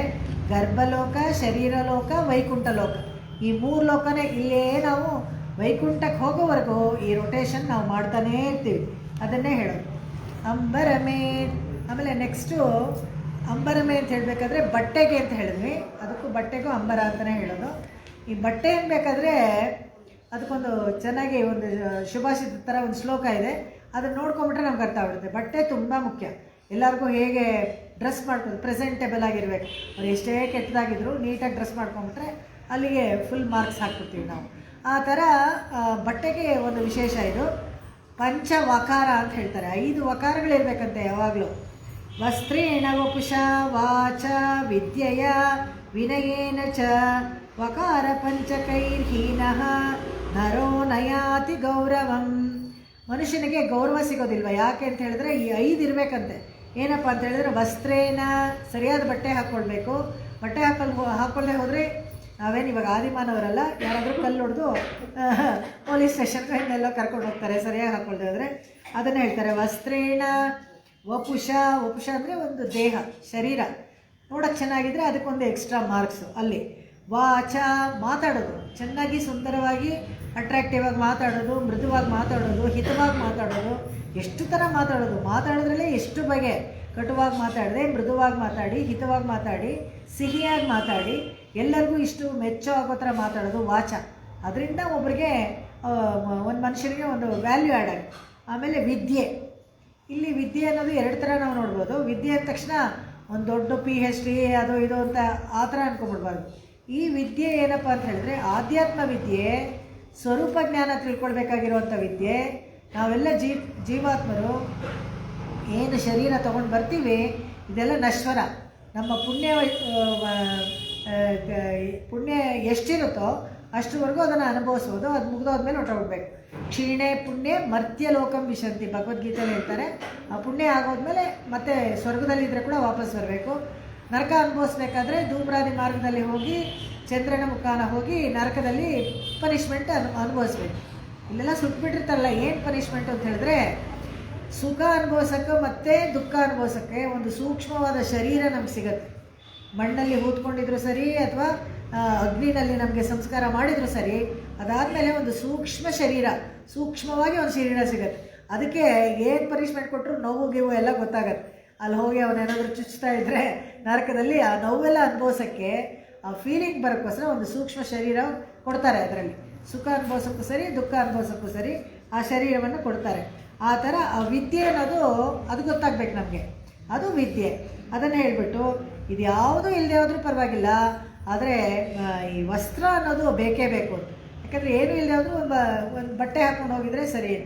ಅಂಬರಮೇ, ಇದನ್ನು ತುಂಬ ಕೊಡ್ತಾ ಇದ್ದ. ಆರಂ ಶೈಯಂ, ನಂದಗೋಪ ತುಂಬ ದಾನ ಮಾಡ್ತಾ ಇದ್ದ ಅಂತ. ಬರಗಾಲ ಬಂದಾಗ ಯಾರಿಗೂ ಹೊಟ್ಟೆಗೆ ಆಹಾರಕ್ಕೆ ಮಾತ್ರ ನೋಡ್ತಾರೆ ಹೊರತು ಅವಾಗ ವಸ್ತ್ರ ತೊಗೊಳಕ್ಕೆಲ್ಲ ಲಾಸ್ಟ್ ಪ್ರಯಾರಿಟಿ. ನಾವು ನೋಡ್ತೀವಲ್ಲ, ಇವಾಗ ಕರೋನಾ ಇದ್ದಾಗ ಶಾಪಿಂಗೆಲ್ಲ ನಾವು ಏನು ಅಷ್ಟು ಹೋಗಲ್ಲ, ಏನು ಬೇಕೋ ಅದು ಮಾತ್ರ ಅಷ್ಟು ಮಾತ್ರಕ್ಕೆ ಇಟ್ಕೊಂಡ್ಬಿಡ್ತೀವಲ್ವ. ಆ ಥರ ನಂದಗೋಪ ಅದನ್ನೆಲ್ಲ ನೋಡ್ಕೊಳ್ತಾ ಇದ್ದಂತೆ. ಏನು ಅವ್ರಿಗೆ ಆಹಾರ ಬೇಕೋ ತನ್ನ ಇದರಲ್ಲಿ ಗೋದಾಮಲ್ಲೆಲ್ಲ ಸೇರಿಸಿಟ್ಟು ಎಲ್ರಿಗೂ ಕೊಡೋದು, ವಸ್ತ್ರಗಳು ಯಾರ ಹತ್ರ ಇಲ್ವೋ ಅವ್ರಿಗೆಲ್ಲ ತೆಗೆದುಕೊಡೋದು. ಆ ಥರ ಆರಂ ಶೈಯಂ ದಾನ ಮಾಡ್ತಾ ಇದ್ದ ಅವನು ಅಂತ ಹೇಳ್ತಾರೆ. ವಸ್ತ್ರಗಳನ್ನು ಭಗವಂತ ನಮ್ಗೆ ಏನು ಕೊಡ್ತಾನೆ, ಈ ಅಂಬರಮೆ ಅಂತ ಹೇಳಿದಾಗ ಇಡೀ ಅವಕಾಶ ತತ್ವವನ್ನು ನಾವು ನೋಡ್ತೀವಿ. ಭಗವಂತ ಎಲ್ರಿಗೂ ಹೇಗೆ ಜಾಗ ಕೊಟ್ಟ ಅಂತ. ಬಟ್ಟೆ ಅಂತ ಕೊಟ್ಟಾಗ ಯಾರಿಗೆ ಕೊಟ್ಟ ಅಂತ ಹೇಳಿದಾಗ ದ್ರೌಪದಿ ನಾವು ನೋಡಬೇಕು. ಹೇಗೆ ಅಂದರೆ ಮಾನಭಂಗ ಆಗ್ತಾಯಿತ್ತು. ಹಸ್ತಿನಾಪುರಕ್ಕೆ ಕರೀತಾರೆ ದ್ಯೂತ ಆಡೋಕ್ಕೆ ಅಂತ. ದ್ಯೂತ ಆಡಬೇಕಾದ್ರೆ ಶಕುನಿದು ಒಂದು ಕುತಂತ್ರ ಇರುತ್ತೆ. ಹೇಗಾದರೂ ಮಾಡಿ ದುರ್ಯೋಧನ ಎಲ್ಲ ಒಂದು ಕೆಟ್ಟದಾಗಿ ಅವ್ರಿಗೆಲ್ಲ ಅವ್ರ ರಾಜ್ಯವೆಲ್ಲ ಹಾಳಾಗೋ ಥರ ಮಾಡಬೇಕು. ಯಾಕಂದರೆ ಯುಧಿಷ್ಠಿರನ ಜೊತೆ ದ್ಯೂತ ಆಡಲಿ ಅಂತ ಹೇಳ್ಬಿಟ್ಟು ಹೇಳಿ ಕಳಿಸ್ತಾನೆ. ಮೋಸವಾಗಿ ಗರಗಳನ್ನು ಹಾಕಿ ಸೋಲಿಸಿದ್ದು ಅದೆಲ್ಲರಿಗೂ ಗೊತ್ತು. ಇವಾಗ ಇವಳಿಗೆ ಬಟ್ಟೆ ದಾನ ಮಾಡಿದ್ದು ಮಾತ್ರ ನೋಡೋಣ ನಾವು. ಹೇಗೆ ಅಂತ ಹೇಳಿದ್ರೆ, ಈ 5 ಜನ ಗಂಡದ್ರು ಇದ್ದಾಗಲೂ ಕೂಡ ಇವಳಿಗೇನಾಯಿತು ಅಂತ ಹೇಳಿದ್ರೆ, ಇವರು ಹಸ್ತಿನಾಪುರಕ್ಕೆ ಇಂದ್ರಪ್ರಸ್ಥದಿಂದ ಬರ್ತಾರೆ. ಇಂದ್ರಪ್ರಸ್ಥದಿಂದ ಬಂದಾಗ ಇವಳು ರಜಸ್ವಲೆ ಆಗಿರ್ತಾಳೆ, ಅಂದರೆ ಬಹಿಷ್ಠೆ ಆಗಿರ್ತಾಳೆ. ಬಹಿಷ್ಠೆ ಆಗಿದ್ದಾಗ ಅಂತಃಪುರಕ್ಕೆಲ್ಲ ಬರೋಗಿಲ್ಲ, ಅಂದರೆ ಈ ಅರಮನೆಯಲ್ಲಿ ಆಸ್ಥಾನಕ್ಕೆಲ್ಲ ಬರೋಗಿಲ್ಲ. ಅವ್ರಿಗೆ ಒಂದು ಕೋಣೆ ಕೊಟ್ಟಿರ್ತಾರೆ, ಅಲ್ಲಿರ್ತಾರೆ. ಇವರೇನೋ ಎಂಟರ್ಟೈನ್ಮೆಂಟ್ ಆಟ ಗೀಟ ಮುಗಿಸ್ಕೊಂಡು ಬರ್ತಾರೆ. ಆಮೇಲೆಲ್ಲ ಒಟ್ಟಿಗೆ ವಾಪಸ್ ಹೋಗೋದು. ಎಲ್ಲ ಕಸಿನ್ಸ್ ತಾನೆ, ಅವ್ರ ಮನೆಗೆ ಹೋಗ್ತೀವಿ, ಅವಳು ಬೇರೆ ಇರ್ತಾಳೆ. ಅಷ್ಟೇ ಅಲ್ಲ, ವಸ್ತ್ರದಲ್ಲಿ ಇರ್ತಾಳೆ, ಒಂದೇ ಸಿಂಗಲ್ ಬಟ್ಟೆ ಹಾಕ್ಕೊಂಡಿರೋ ಥರದ. ಅವಾಗ ಆ ಥರದಲ್ಲಿ ಇರ್ತಾಳೆ. ಇವರೆಲ್ಲರೂ ಸೋತು ಹೋಗ್ಬಿಟ್ಟು ಏನು ಕೇಳ್ತಾರೆ ಅಂದರೆ, ದ್ರೌಪದಿನೂ ಅಡ ಇಟ್ಬಿಟ್ಟು ಅವಳನ್ನು ಸೋತೋಗ್ಬಿಡ್ತಾರೆ. ಅವಳನ್ನು ಸೋತೋಗ್ಬಿಟ್ಟಿದ್ರೆ ಅವಳನ್ನು ಬೇಕಾದ್ರೆ ಪತ್ನಿಯಾಗಿ ಸ್ವೀಕರಿಸ್ಬೋದು. ಆದರೆ ಅವ್ರು ಏನು ಆಸೆ ಪಡ್ತಾರೆ ಅಂತ ಹೇಳಿದ್ರೆ, ಅವಳನ್ನು ವಿವಸ್ತ್ರವಾಗಿ ನೋಡಬೇಕು ಅಂತ ಆಸೆ ಪಡ್ತಾರೆ. ನೋಡಿ, ಯಾವುದೋ ಒಂದು ಕಲಿಯುಗನಲ್ಲಿ ಈ ಥರ ಎಲ್ಲ ಹೆಂಗಸರನ್ನ ಅಪ್ಡೇಟ್ ಮಾಡ್ತಾರೆ, ಮಾಲೆಸ್ಟ್ ಮಾಡ್ತಾರೆ ಅಂತೆಲ್ಲ. ಈ ದ್ವಾಪರ ಯುಗದಲ್ಲಿ ಇದೆಲ್ಲ ನಡೆದಿದೆ. ದ್ವಾಪರ ಯುಗದಲ್ಲಿ ಒಂದು ಸತಿ ಅಲ್ಲ, ದ್ರೌಪದಿಗೆ 2 ಸತಿ, ಇನ್ನೊಂದು ಸತಿ ಕೀಚ್ಕಾನು ಇದೇ ಥರ ತೊಂದರೆ ಕೊಡ್ತಾನೆ. ಅವಾಗ ಈ ಥರ ಮಾಡೋವಾಗ ಅವಳು ಹೇಳಿ ಕಳಿಸ್ತಾಳೆ, ಪಾಪ ಇಲ್ಲಪ್ಪ ನಾನು ಇವಾಗ ಬರೋ ಹಾಗಿಲ್ಲ ಅಲ್ಲಿಗೆಲ್ಲ. ಪ್ರಾತಿಗಾಮಿನ ಕಳಿಸ್ತಾರೆ, ಪ್ರಾತಿಗಾಮಿನವನ್ನ ಕಳಿಸ್ತಾರೆ, ಹೋಗೋ ಕರ್ಕೊಂಬರೋ. ಆಟ ಎಲ್ಲ ಆಡಿದ್ರು, ಸೋತು ಹೋಗ್ಬಿಟ್ರು ಪಾಂಡವರು. ಎಲ್ಲರೂ ಇವಾಗ ಕಾಯ್ತಾ ಇದ್ದಾರೆ. ಯಾಕೆಂದರೆ ದ್ರೌಪದಿನ ಕರಿತಾ ಇದ್ದಾರಲ್ಲ, ಇಂಟ್ರೆಸ್ಟಿಂಗ್ ಇವಾಗ ನೋಡೋಕ್ಕೆ. ಯಾರ್ಯಾರಿಗೆ ಇಂಟ್ರೆಸ್ಟಿಂಗ್ ನೋಡಿ. ಯಾಕೆ ಆ ಥರ ಒಂದು ಘೋರವಾದ ಯುದ್ಧ ಆಯಿತು, ಯಾಕೆ ಭಗವಂತ ಅವ್ರನ್ನೆಲ್ಲ ಹಾಗೆ ಪನಿಷ್ ಮಾಡ್ದ? ಪಕ್ಷಪಾತಿ ಅಲ್ವಾ ಅಂದರೆ ಇಲ್ಲ. ಆ ಕುರುಡಾಗಿ ಕೂತ್ಕೊಂಡಿದ್ದಾನಲ್ಲ ಧೃತರಾಷ್ಟ್ರ, ಅವನು ಕೂಡ ಕೇಳ್ತಾ ಇದ್ದಂತೆ ಸಂಜಯನ ಸೀರೆಗಳ ದುಶ್ಯಾಸನ ಎಳಿತಾ ಇರ್ಬೇಕಾದ್ರೆ, ಎಲ್ಲ ಎಳೆದ್ಬಿಟ್ನಾ ಅಂತ ಕೇಳ್ತಾ ಇದ್ದ. ಕಣ್ಣೇ ಕಾಣಿಸಲ್ಲ ಇವನಿಗೆ ಯಾಕೆ ಹೇಳಿ? ಅದು ಎಷ್ಟು ಹಿರಿಯ ತಂದೆ ಸ್ಥಾನದಲ್ಲಿ ಇದ್ದು ಅವಳನ್ನು ಕಾಪಾಡಬೇಕಾಗಿತ್ತು. ಇಷ್ಟಕ್ಕೂ ದ್ರೌಪದಿ ಆ ಸ್ಥಾನಕ್ಕೆ 2ನೇ ಸತಿ ತಿರ್ಗಾ ಪ್ರಾತಿಗಾಮಿ ಹೋಗ್ಬೇಕಾದ್ರೆ ಹೇಳ್ತಾಳಂತೆ, ಬಹಿಷ್ಠೆ ಆಗಿರೋರು ಶಾಸ್ತ್ರದ ಪ್ರಕಾರ ಅಲ್ಲಿ ಬರೋಗಿಲ್ಲಪ್ಪ, ನೀನು ಹೇಳೋರಿಗೆ ಇನ್ನೊಂದು ವಿಷಯ ತಿಳ್ಕೊಂಡು ಬಾ. ಮೊದಲು ನನ್ನ ಗಂಡರೆಲ್ಲ ನನ್ನನ್ನು ಇಟ್ಬಿಟ್ಟು ಸೋತ್ಬಿಟ್ರಾ, ಇಲ್ಲ ಅವರೆಲ್ಲ ಸೋತ ಮೇಲೆ ನನ್ನ ಇಟ್ರಾ ಅಂತ. ಹೇಗಿಟ್ಟಿದ್ರು ತಪ್ಪು ಅಂತ ಲೀಗಲ್ ಅವಳೇ ಫೈಟ್ ಮಾಡ್ಕೋತಾಳೆ ಲಿಟಿಗೇಷನ್. ಹೇಗೆ ಅಂದರೆ, ಅವರೆಲ್ಲ ಸೋತ ಮೇಲೆ ಇವಳನ್ನು ಇಡೋಕ್ಕೆ ಅವ್ರಿಗೆ ಅರ್ಹತೆಯೇ ಇಲ್ಲ. ಯಾಕಂದರೆ ಅವಳು ಸೋತ್ಬಿಟ್ಟ ಮೇಲೆ ಅವ್ರಿಗೇನು ಅಧಿಕಾರ ಇಲ್ಲ. ಅವರೆಲ್ಲ ಸೋಲಕ್ಕೆ ಮುಂಚೆ ಹೆಂಡತಿನ ಇಡೋ ಹಾಗಿಲ್ಲ. ಅದನ್ನು ಫಸ್ಟ್ ಕೇಳ್ಕೊತಾಳೆ. ಅಲ್ಲಿ ಬಂದು ಇವ್ರ ಹತ್ರ ಎಲ್ಲ ಕೇಳಬೇಕು ಅಂತ ಕೃಪಾಚಾರ್ಯ, ದ್ರೋಣಾಚಾರ್ಯ, ಧೃತರಾಷ್ಟ್ರ ಎಲ್ಲರೂ ಕೂತಿರ್ತಾರೆ. ದೊಡ್ಡವರೆಲ್ಲ ಸಭೆಯಲ್ಲಿ, ಭೀಷ್ಮರು ಕೂತಿರ್ತಾರೆ. ಎಲ್ಲರೂ ಪಾಪ ಪರಿಪರಿಯಾಗಿ ಒಳ್ಳೆ ಭಿಕ್ಷೆ ಬೇಡ ಥರ ಬೇಡ್ಕೋತಾಳೆ. ಯಾಕೆ ನನಗೆ ಹೀಗೆ ಮಾಡ್ತಿದ್ದೀರಾ ಅಂತ ಎಲ್ಲ ಕೇಳ್ತಾರೆ. ಯಾರೂ ಸಹಾಯಕ್ಕೆ ಬರಲ್ಲ. 2 ಕಾರಣಕ್ಕೆ ಈ ಥರ ಒಂದು ಹೆಂಗಸ ಅಬಲೆಯಾಗಿದ್ದಾಗ ಯಾರೂ ಸಹಾಯ ಮಾಡಲ್ಲ, ಕೃಷ್ಣ ಮಾತ್ರ ಸಹಾಯ ಮಾಡ್ತಾನೆ. ಇದನ್ನು ನಮಗೇನು ತಿಳಿಸ್ಕೊಡುತ್ತೆ ಅಂತ ಹೇಳಿದ್ರೆ, ಅನನ್ಯಗತಿತ್ವ ಆಕಿಂಚನ್ಯ ಇದ್ದಾಗ ಮಾತ್ರ ದೇವರು ನಮ್ಮ ರಕ್ಷಣೆಗೆ ಬರ್ತಾನೆ. ಇದನ್ನೇ ಶರಣಾಗತಿಯ ಒಂದು ಅಂಗ ಯಾವುದು ಅಂತ ಹೇಳಿದ್ರೆ ಇದೇನೆ, ಅನನ್ಯಗತಿತ್ವ. ನಮಗೆ ಬೇರೆ ಏನೂ ಗತಿ ಇಲ್ಲ ಅಂತ ಕೈ ಜೋಡಿಸ್ಕೊಂಡು ಬೇಡ್ಕೊಳ್ಬೇಕು. ಇವಳು ತನ್ನನ್ನು ತಾನು ಕಾಪಾಡ್ಕೊಳ್ಳೋಕ್ಕೆ ದ್ರೌಪದಿ ಉಪಾಖ್ಯಾನ ಅನ್ನೋದು ತುಂಬ ದೊಡ್ಡ ಭಾಗ. ಎಲ್ಲರನ್ನೂ ಹೇಗೆ ಪ್ರಶ್ನೆ ಮಾಡ್ತಾಳೆ, ಧರ್ಮ ಸೂಕ್ಷ್ಮಗಳನ್ನೆಲ್ಲ ಹೇಳ್ತಾಳೆ ಮಹಾಭಾರತದಲ್ಲಿ. ಎಲ್ಲರಿಗೂ ಹೇಳಿ ಅವಮಾನ ಆಗ್ಬಿಡುತ್ತೆ. ಭೀಷ್ಮರು ಆ ಸಭೆಯಲ್ಲೆಲ್ಲ ಎದ್ದು ಹೋದವನು ಅಂತ ಹೇಳಿದ್ರೆ ವಿದುರ ಒಬ್ಬನೇ. ಅವನಿಗೆ ನೋಡೋಕ್ಕೂ ಆಗಲ್ಲ, ಏನು ಹೇಳೋಕ್ಕೂ ಆಗಲ್ಲ. ಅವನೇನಾದರೂ ಹೇಳಿದ್ರೆ ನೀನೇನು ರಾಜ ಅಲ್ಲ, ನೀನೇನು ಸಂಬಂಧಪಟ್ಟಿಲ್ಲ ಇದಕ್ಕೆ, ಆಡಳಿತಕ್ಕೆ ಇದಕ್ಕೆ ಅಂತ ಹೇಳ್ಬಿಟ್ಟು ಅವಮಾನ ಮಾಡಿಬಿಡ್ತಾಯಿದ್ರು. ಅವನಿಗೆ ದಾಸಿ ಪುತ್ರ ಅವನಿಗೇನು ಅಷ್ಟು ಇಂಪಾರ್ಟೆನ್ಸ್ ಕೊಡ್ತಾ ಇರಲಿಲ್ಲ, ಕಳಿಸ್ಬಿಟ್ಟಿರೋರು. ಅದಕ್ಕೋಸ್ಕರ ಅವನು ಎದ್ದೊಟ್ಟೋಗ್ತಾನೆ, ಅವನು ತಡ್ಕೊಳಕ್ಕಾಗಲ್ಲ. ಹಾಗಾಗಿ ಏನು ಮಾಡ್ತಾರೆ, ಕೊನೆಗೆ ದುಶ್ಯಾಸನ ಎಳೆಯೋಕ್ಕೆ ಶುರು ಮಾಡಿಬಿಡ್ತಾರೆ. ಎಷ್ಟು ಕೆಟ್ಟದಾಗಿ ಮಾತಾಡ್ತಾರೆ. ಹೇಗೆ ಅಂದರೆ, ಕುಮಾರವ್ಯಾಸ ಭಾರತದಲ್ಲಿ ತೋರಿಸ್ಕೊಡ್ತಾರೆ. ಪ್ರಾತಿಗಾಮಿ ಹತ್ರ ಹೇಳಿ ಕಳಿಸ್ತಾನಂತೆ, ಯಾರು ಇವಳು, ನಾನು ಪುಷ್ಪವತಿ ಆಗಿದ್ದೀನಿ. ಅದು ಬಹಿಷ್ಠೆ ಆಗಿರೋಕ್ಕೆ ಫ್ಲವರಿ ಲ್ಯಾಂಗ್ವೇಜ್ ಅಂತ ಹೇಳ್ತಾರೆ. ಏನಾದರೂ ಒಂದು ವಿಷಯ ಹೇಳಬೇಕಾದ್ರೆ ಸುಮ್ಮನೆ ಹಾಗೆ ಡೈರೆಕ್ಟಾಗಿ ಒರಟಾಗಿ ಹೇಳೋದಕ್ಕಿಂತ ಒಂಥರ ಅಲಂಕಾರವಾಗಿ ಮಾತಾಡಿದ್ರೆ ವಿಷಯ ಗೊತ್ತಾಗಬೇಕು, ಫ್ಲವರಿ ಆಗಿರಬೇಕು. ನಾನು ಪುಷ್ಪವತಿ ಆಗಿದ್ದೀನಿ ಬರೋಲ್ಲ ಅಂತ ಹೇಳಿದ್ರೆ ಏನು ಹೇಳ್ತಾನಂತೆ ಗೊತ್ತಾ, ಇವನು ಕರ್ಣ ಹೇಳಿ ಕಳಿಸ್ತಾನಂತೆ, ಪರವಾಗಿಲ್ಲ ಇಲ್ಲೂ ಫಲವತಿ ಆಗ್ತೀಯಂತೆ ಬಾ ಅಂತ ಹೇಳಿ ಕಳಿಸ್ತಾನೆ.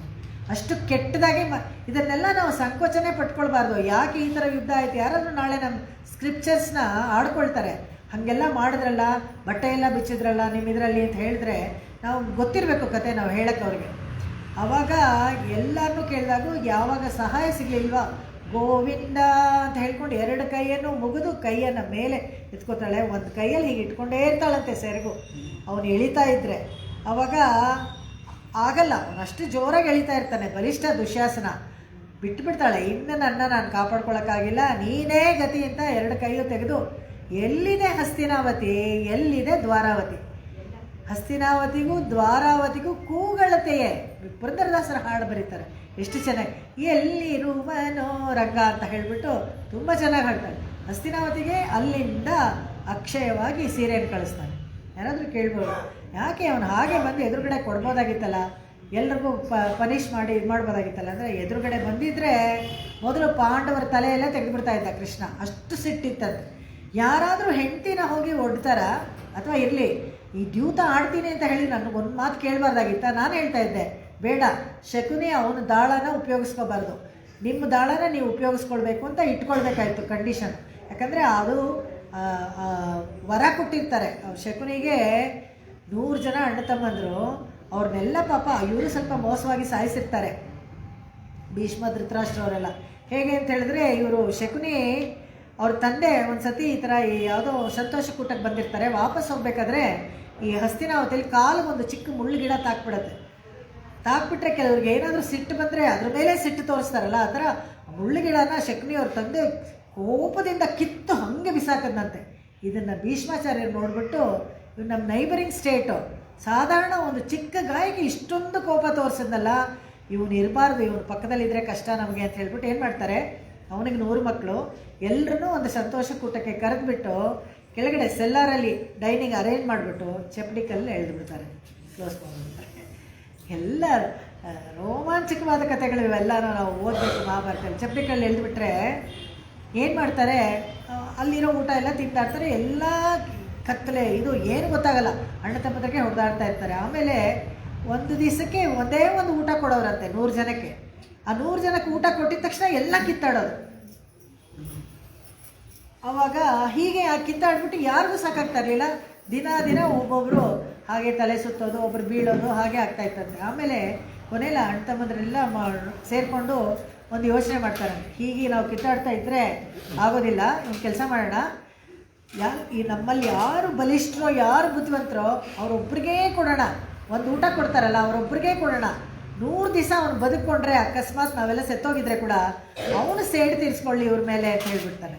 ಸರಿ, ಹಾಗಾದರೆ ಇಲ್ಲಿ ಇರೋರನ್ನ ಯಾರು ಬುದ್ಧಿವಂತರು ಅಂತ ಹೇಗೆ ಕಂಡುಹಿಡಿಯೋದು ಅಂತ ಹೇಳಿದ್ರೆ, ಅವಾಗ ನೋಡ್ತಾರೆ, ಅವ್ರು ಯಾರೋ ಅಣ್ಣಂದ್ರೆ ಒಬ್ಬರು ಯಾರೋ ಸತ್ತೋಗ್ಬಿಟ್ಟಿರೋದು, ಅವ್ರದ್ದು ಮೂಳೆ ಇರುತ್ತೆ, ಆ ಮೂಳೆನಲ್ಲಿ ಒಂದು ತೂತು ಪೋಣಿಸ್ಬೇಕು, ಒಂದು ದಾರ ಇರುತ್ತೆ ಅಲ್ಲಿ ಬಿದ್ದಿರುತ್ತೆ, ಇದನ್ನು ಈ ಮೂಳೆನಲ್ಲಿ ಪೂರಿಸ್ಬೇಕು, ಸೂಜಿ ಇರಲ್ಲ ಏನಿರಲ್ಲ. ಯಾರು ಇದನ್ನು ತೂರಿಸ್ತಾರೋ ಅವರೇ ನಮಗೆಲ್ಲರಿಗಿಂತ ಬುದ್ಧಿವಂತರು ಅಂತ. ಅವಾಗ ಶಕುನಿ ಏನು ಮಾಡ್ತಾನೆ, ಆ ದಾರವನ್ನು ಒಂದು ಇರುವೆ ಕಟ್ತಾನೆ. ಆ ಇರುವೆ ಏನು ಮಾಡುತ್ತೆ, ಆ ಮೂಳೆ ಒಳಗೆ ಕರ್ಕೊಂಡು ಹೋಗಿ ಈ ಕಡೆ ಬರುತ್ತೆ. ಅವಾಗ ಶಕುನಿನ ಅವರು ಎಲ್ಲರೂ ಆರಿಸ್ಕೊಳ್ತಾರೆ, ಇವನೇ ಎಲ್ಲರಿಗಿಂತ ಬುದ್ಧಿವಂತ, ಸೇಡು ತೀರಿಸ್ಕೊಳ್ಳೋಕ್ಕೆ ಇವನೇ ಸರಿಯಾದವನು ಅಂತ ಹೇಳಿಬಿಟ್ಟು ದಿನ ಒಂದು ಊಟ ಬರುತ್ತಲ್ಲ ಶಕುನಿಗೆ ಕೊಡ್ತಾರೆ. ಆ ಥರ ಅವನು ಪೂರ್ತಿ ಊಟ ತಿಂದು 100 ದಿವಸ ಆದಮೇಲೆ ಎಲ್ಲ ಹೆಣದ ರಾಶಿ ಇರುತ್ತೆ, ವಾಸನೆ ಬರ್ತಾ ಇರುತ್ತೆ. ನೋಡೋಣ ಯಾರಿದ್ದಾರೆ ಅಂತ ತೆಗೆದು ನೋಡಿದಾಗ ಇವನೊಬ್ಬ ಮಾತ್ರ ಬದುಕಿರ್ತಾನಂತೆ. ಅವಾಗ ಭೀಷ್ಮರು ಹೇಳ್ತಾರೆ, ಇವನು ಒಬ್ಬನಿಂದ ಏನೂ ಮಾಡೋಕ್ಕಾಗಲ್ಲ, ಪಕ್ಕದ ಸ್ಟೇಟಲ್ಲಿ ಪರವಾಗಿಲ್ಲ, ಸ್ವಂತ ಗಾಂಧಾರಿ ತಮ್ಮ ಅವನು, ಗಂಧಾರ ದೇಶದ ರಾಜನಿಗೆ ಅಷ್ಟು ಪುತ್ರರಿರ್ತಾರೆ, ಇವಳೊಬ್ಬಳೇ ಹೆಣ್ಮಗಳು. ಆವಾಗ ಗಾಂಧಾರಿ ತಮ್ಮ ಅಂತ. ಅವಾಗ ಇವನು ಶಕುನಿ ಅವರೆಲ್ಲ ಸಾಯಬೇಕಾದ್ರೆ ಏನು ಮಾಡ್ತಾರೆ, ಅವ್ರ ಮೂಳೆಯಲ್ಲಿ ದಾಳ ಮಾಡ್ಕೊಂಡಿರ್ತಾರೆ, ನೀವೆಲ್ಲ ನನಗೆ ವರ ಕೊಡಿ, ನಾನು ಕೇಳಿದ ಗರ ಬೀಳಬೇಕು, ಗರ ಅಂದರೆ ಇದು ಡೈಸಲ್ಲಿ ನಂಬರ್, ಅದು ಬೀಳಬೇಕು, ನಾನು ಈ ಥರ ಸೇಡು ತೀರಿಸ್ಕೊಂಡು ಈ ದುರ್ಯೋಧನ ಇವರು ಇಷ್ಟು 100 ಜನನ ನಾನು ಸಾಯಿಸ್ತೀನಿ ಅಂತ. ಆ ಥರ ಕೊನೆಯವರೆಗೂ ಗೊತ್ತಾಗಲ್ಲ ಇವನು ಬಂದಿರೋದು ಸೇಡು ತೀರ್ಸೋಕ್ಕೆ. ಆ ಥರ ಮಾಡಿಕೊಂಡು ಆಮೇಲೆ ಹೇಳ್ತಾನಂತೆ ಗಾಂಧಾರಿಗೆ, ಅಯ್ಯೋ ನಾನು ಒಬ್ಬನ ಹೋಗಿ ಅಲ್ಲಿ ಏನು ಮಾಡಲಿ, ನಾನು ಇಲ್ಲೇ ಇದ್ಬಿಡ್ಲಾ ಅಂತ. ಅವಳು ಪಾಪ ಕನಿಕರ, ಹೋದ್ರೆ ಹೋಗಲಿ, ಎಷ್ಟು ಜನ ಇದ್ದಾರಲ್ಲ, ನೀನು ಎಲ್ಲ ಒಂದು ಕಡೆ ಇದ್ಕೊಂಡ್ಬಿಡು ಅಂತ ಹೇಳ್ಬಿಟ್ಟು ಈ ಥರ ಸೇರಿಸ್ಕೊಳ್ತಾರೆ. ಆ ಥರ ಕರ್ಣ ಹೇಳ್ತಾನಂತೆ, ಪುಷ್ಪವತಿಯಾಗೋ ಬಾತಿ, ಎಷ್ಟು ಒಬ್ಬರೊಬ್ಬರು ಅಷ್ಟು ಕೆಟ್ಟದಾಗಿ ಮಾಡಿದ್ದಾರೆ ಅಂದರೆ ಯಾವ ಶಿಕ್ಷೆ ಬೇಕಾದ್ರೂ ಅವ್ರು ಕೊಡ್ಬೋದು.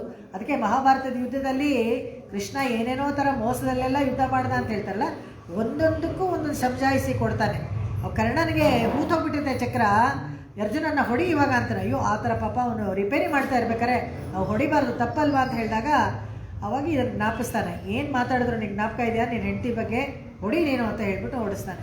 ಒಂದೊಂದು ನೆನಪು ಕೊಟ್ಟು ಮಣಿಸ್ತಾರೆ. ಆವಾಗ ಇನ್ನೊಂದು ಕಡೆ ಆ ಥರ ವಸ್ತ್ರವನ್ನು ಹಾಗೆ ದಾನ ಮಾಡ್ತಾನೆ. ಆಮೇಲೆ ಗಂಧಾರಿಗೆ ಅರಮನೆಯಲ್ಲಿ ಗೊತ್ತಾಗ್ಬಿಟ್ಟು ವಿಚಾರ ಬಂದು ಅವಳು ಬೈದು ಸಾಕು ನಿಲ್ಲಿಸಿ, ಇದೆಲ್ಲ ಏನಿದು ಅಸಹ್ಯ, ಈ ಥರ ಎಲ್ಲ ಮಾಡ್ತಾರ ಅಂತ ಹೇಳ್ಬಿಟ್ಟು ರಾಜ್ಯವನ್ನು ವಾಪಸ್ ಕೊಡ್ತಾಳೆ. ದ್ರೌಪದಿನೂ ವಾಪಸ್ ಕಳಿಸ್ತಾರೆ. ಇಲ್ಲ ಆ ರಾಶಿಯಾಗಿ ಬಿದ್ದಿತ್ತಲ್ಲ ಅಷ್ಟೊಂದು ಬಟ್ಟೆ, ಸುಮಾರು ಒಂದು 5-6 ವರ್ಷ ಹಸ್ತಿನಾವತಿಯಲ್ಲಿ ಯಾರೂ ಬಟ್ಟೆನೇ ಕೊಂಡ್ಕೊಳ್ಳಿಲ್ವಂತ, ಅಷ್ಟೊಂದು ಆಯ್ತದೆ. ಇಷ್ಟೊಂದು ಭಾಗವತದಲ್ಲಿ ಹೇಳ್ತಾರೆ ಅಂತಂಥ ಡಿಸೈನ್ ಬಟ್ಟೆಗಳು ನೋಡೇ ಇರಲಿಲ್ವಂತೆ ಎಲ್ಲಿವರೆಗೂ, ಯಾರು ಕಂಡರಿಯದ ಆ ಥರ ಡಿಸೈನು ಆ ಥರ ಸೀರೆಗಳು ಬರ್ತದೆ. ಎಷ್ಟು ಅಲ್ಲಿಂದ ಇಲ್ಲಿ ಹಿಡ್ಕೊಂಡಿದ್ದಾಳಲ್ಲ ಅಲ್ಲಿಂದನೇ ಬರ್ತಾ ಇದೆ. ದುಶ್ಯಾಸನ ಕೈಕಾಲೆಲ್ಲ ಬಿದ್ದೋಯ್ತು. ಅದಕ್ಕೆ ಅವನು ಹೇಳ್ದ ಅನ್ನೋದಕ್ಕೋಸ್ಕರ ಭೀಷ್ಮ ಅಲ್ಲಿ ಪ್ರತಿಜ್ಞೆ ಮಾಡ್ತಾನೆ, ಯಾರಿಗೆ ದುಶ್ಯಾಸನನ ಕೈಯನ್ನು ಮುರಿತೀನಿ ಅಂತ. ಇಲ್ಲಿ ಬಂದು ಕೂತ್ಕೋ ಅಂತ ತೊಡೆ ತೋರಿಸ್ತಾನೆ. ದ್ರೌಪದಿಗೆ ಅಲ್ಲಿಂದ ಬಂದಾಗ, ಅಂತಃಪುರದಿಂದ ಬಂದಾಗ ಇಲ್ಲಿ ಕೂತ್ಕೋ ಬಾ ಅಂತ ತೋರಿಸ್ತಾನೆ. ಅವಾಗ ಅದಕ್ಕೆ ಕರ್ಣ ಕೆಟ್ಟ ಮಾತಾಡೋದಕ್ಕೆ ಕರ್ಣನ ಸಾಯಿಸ್ತಾರೆ, ದುಶ್ಯಾಸನನ ಕೈಯನ್ನು ಮುರಿತಾರೆ. ಭೀಮ ಶಪಥ ಮಾಡ್ತಾನೆ ನಿನ್ನ ತೊಡೆಯನ್ನು ಮುರಿತೀನಿ ಅಂತ, ಆಮೇಲೆ ದುಶ್ಯಾಸನನ ಕೈಯನ್ನು ಮುರಿತೀನಿ ಅಂತ. ಆ ಕೈಯನ್ನು ಮುರಿದಿದ್ದು ತೊಡೆ ಮುರಿದಿದ್ದು ರಕ್ತ ತೊಗೊಂಡೋಗಿ ದ್ರೌಪದಿ ಕೊಡಬೇಕು. ಆವಾಗಲೇ ಅವಳು ತಲೆ ಬಾಚ್ಕೊಳ್ಳೋದು. ಅಲ್ಲಿವರೆಗೂ ಅವಳು ತಲೆ ಬಾಚ್ಕೊಳ್ಳಲ್ಲ. ಅವಳಗದೇನೋ ಒಳ್ಳೆ ಕೇಶವರ್ಧಿನಿ ಥರ ಇರಬೇಕದು.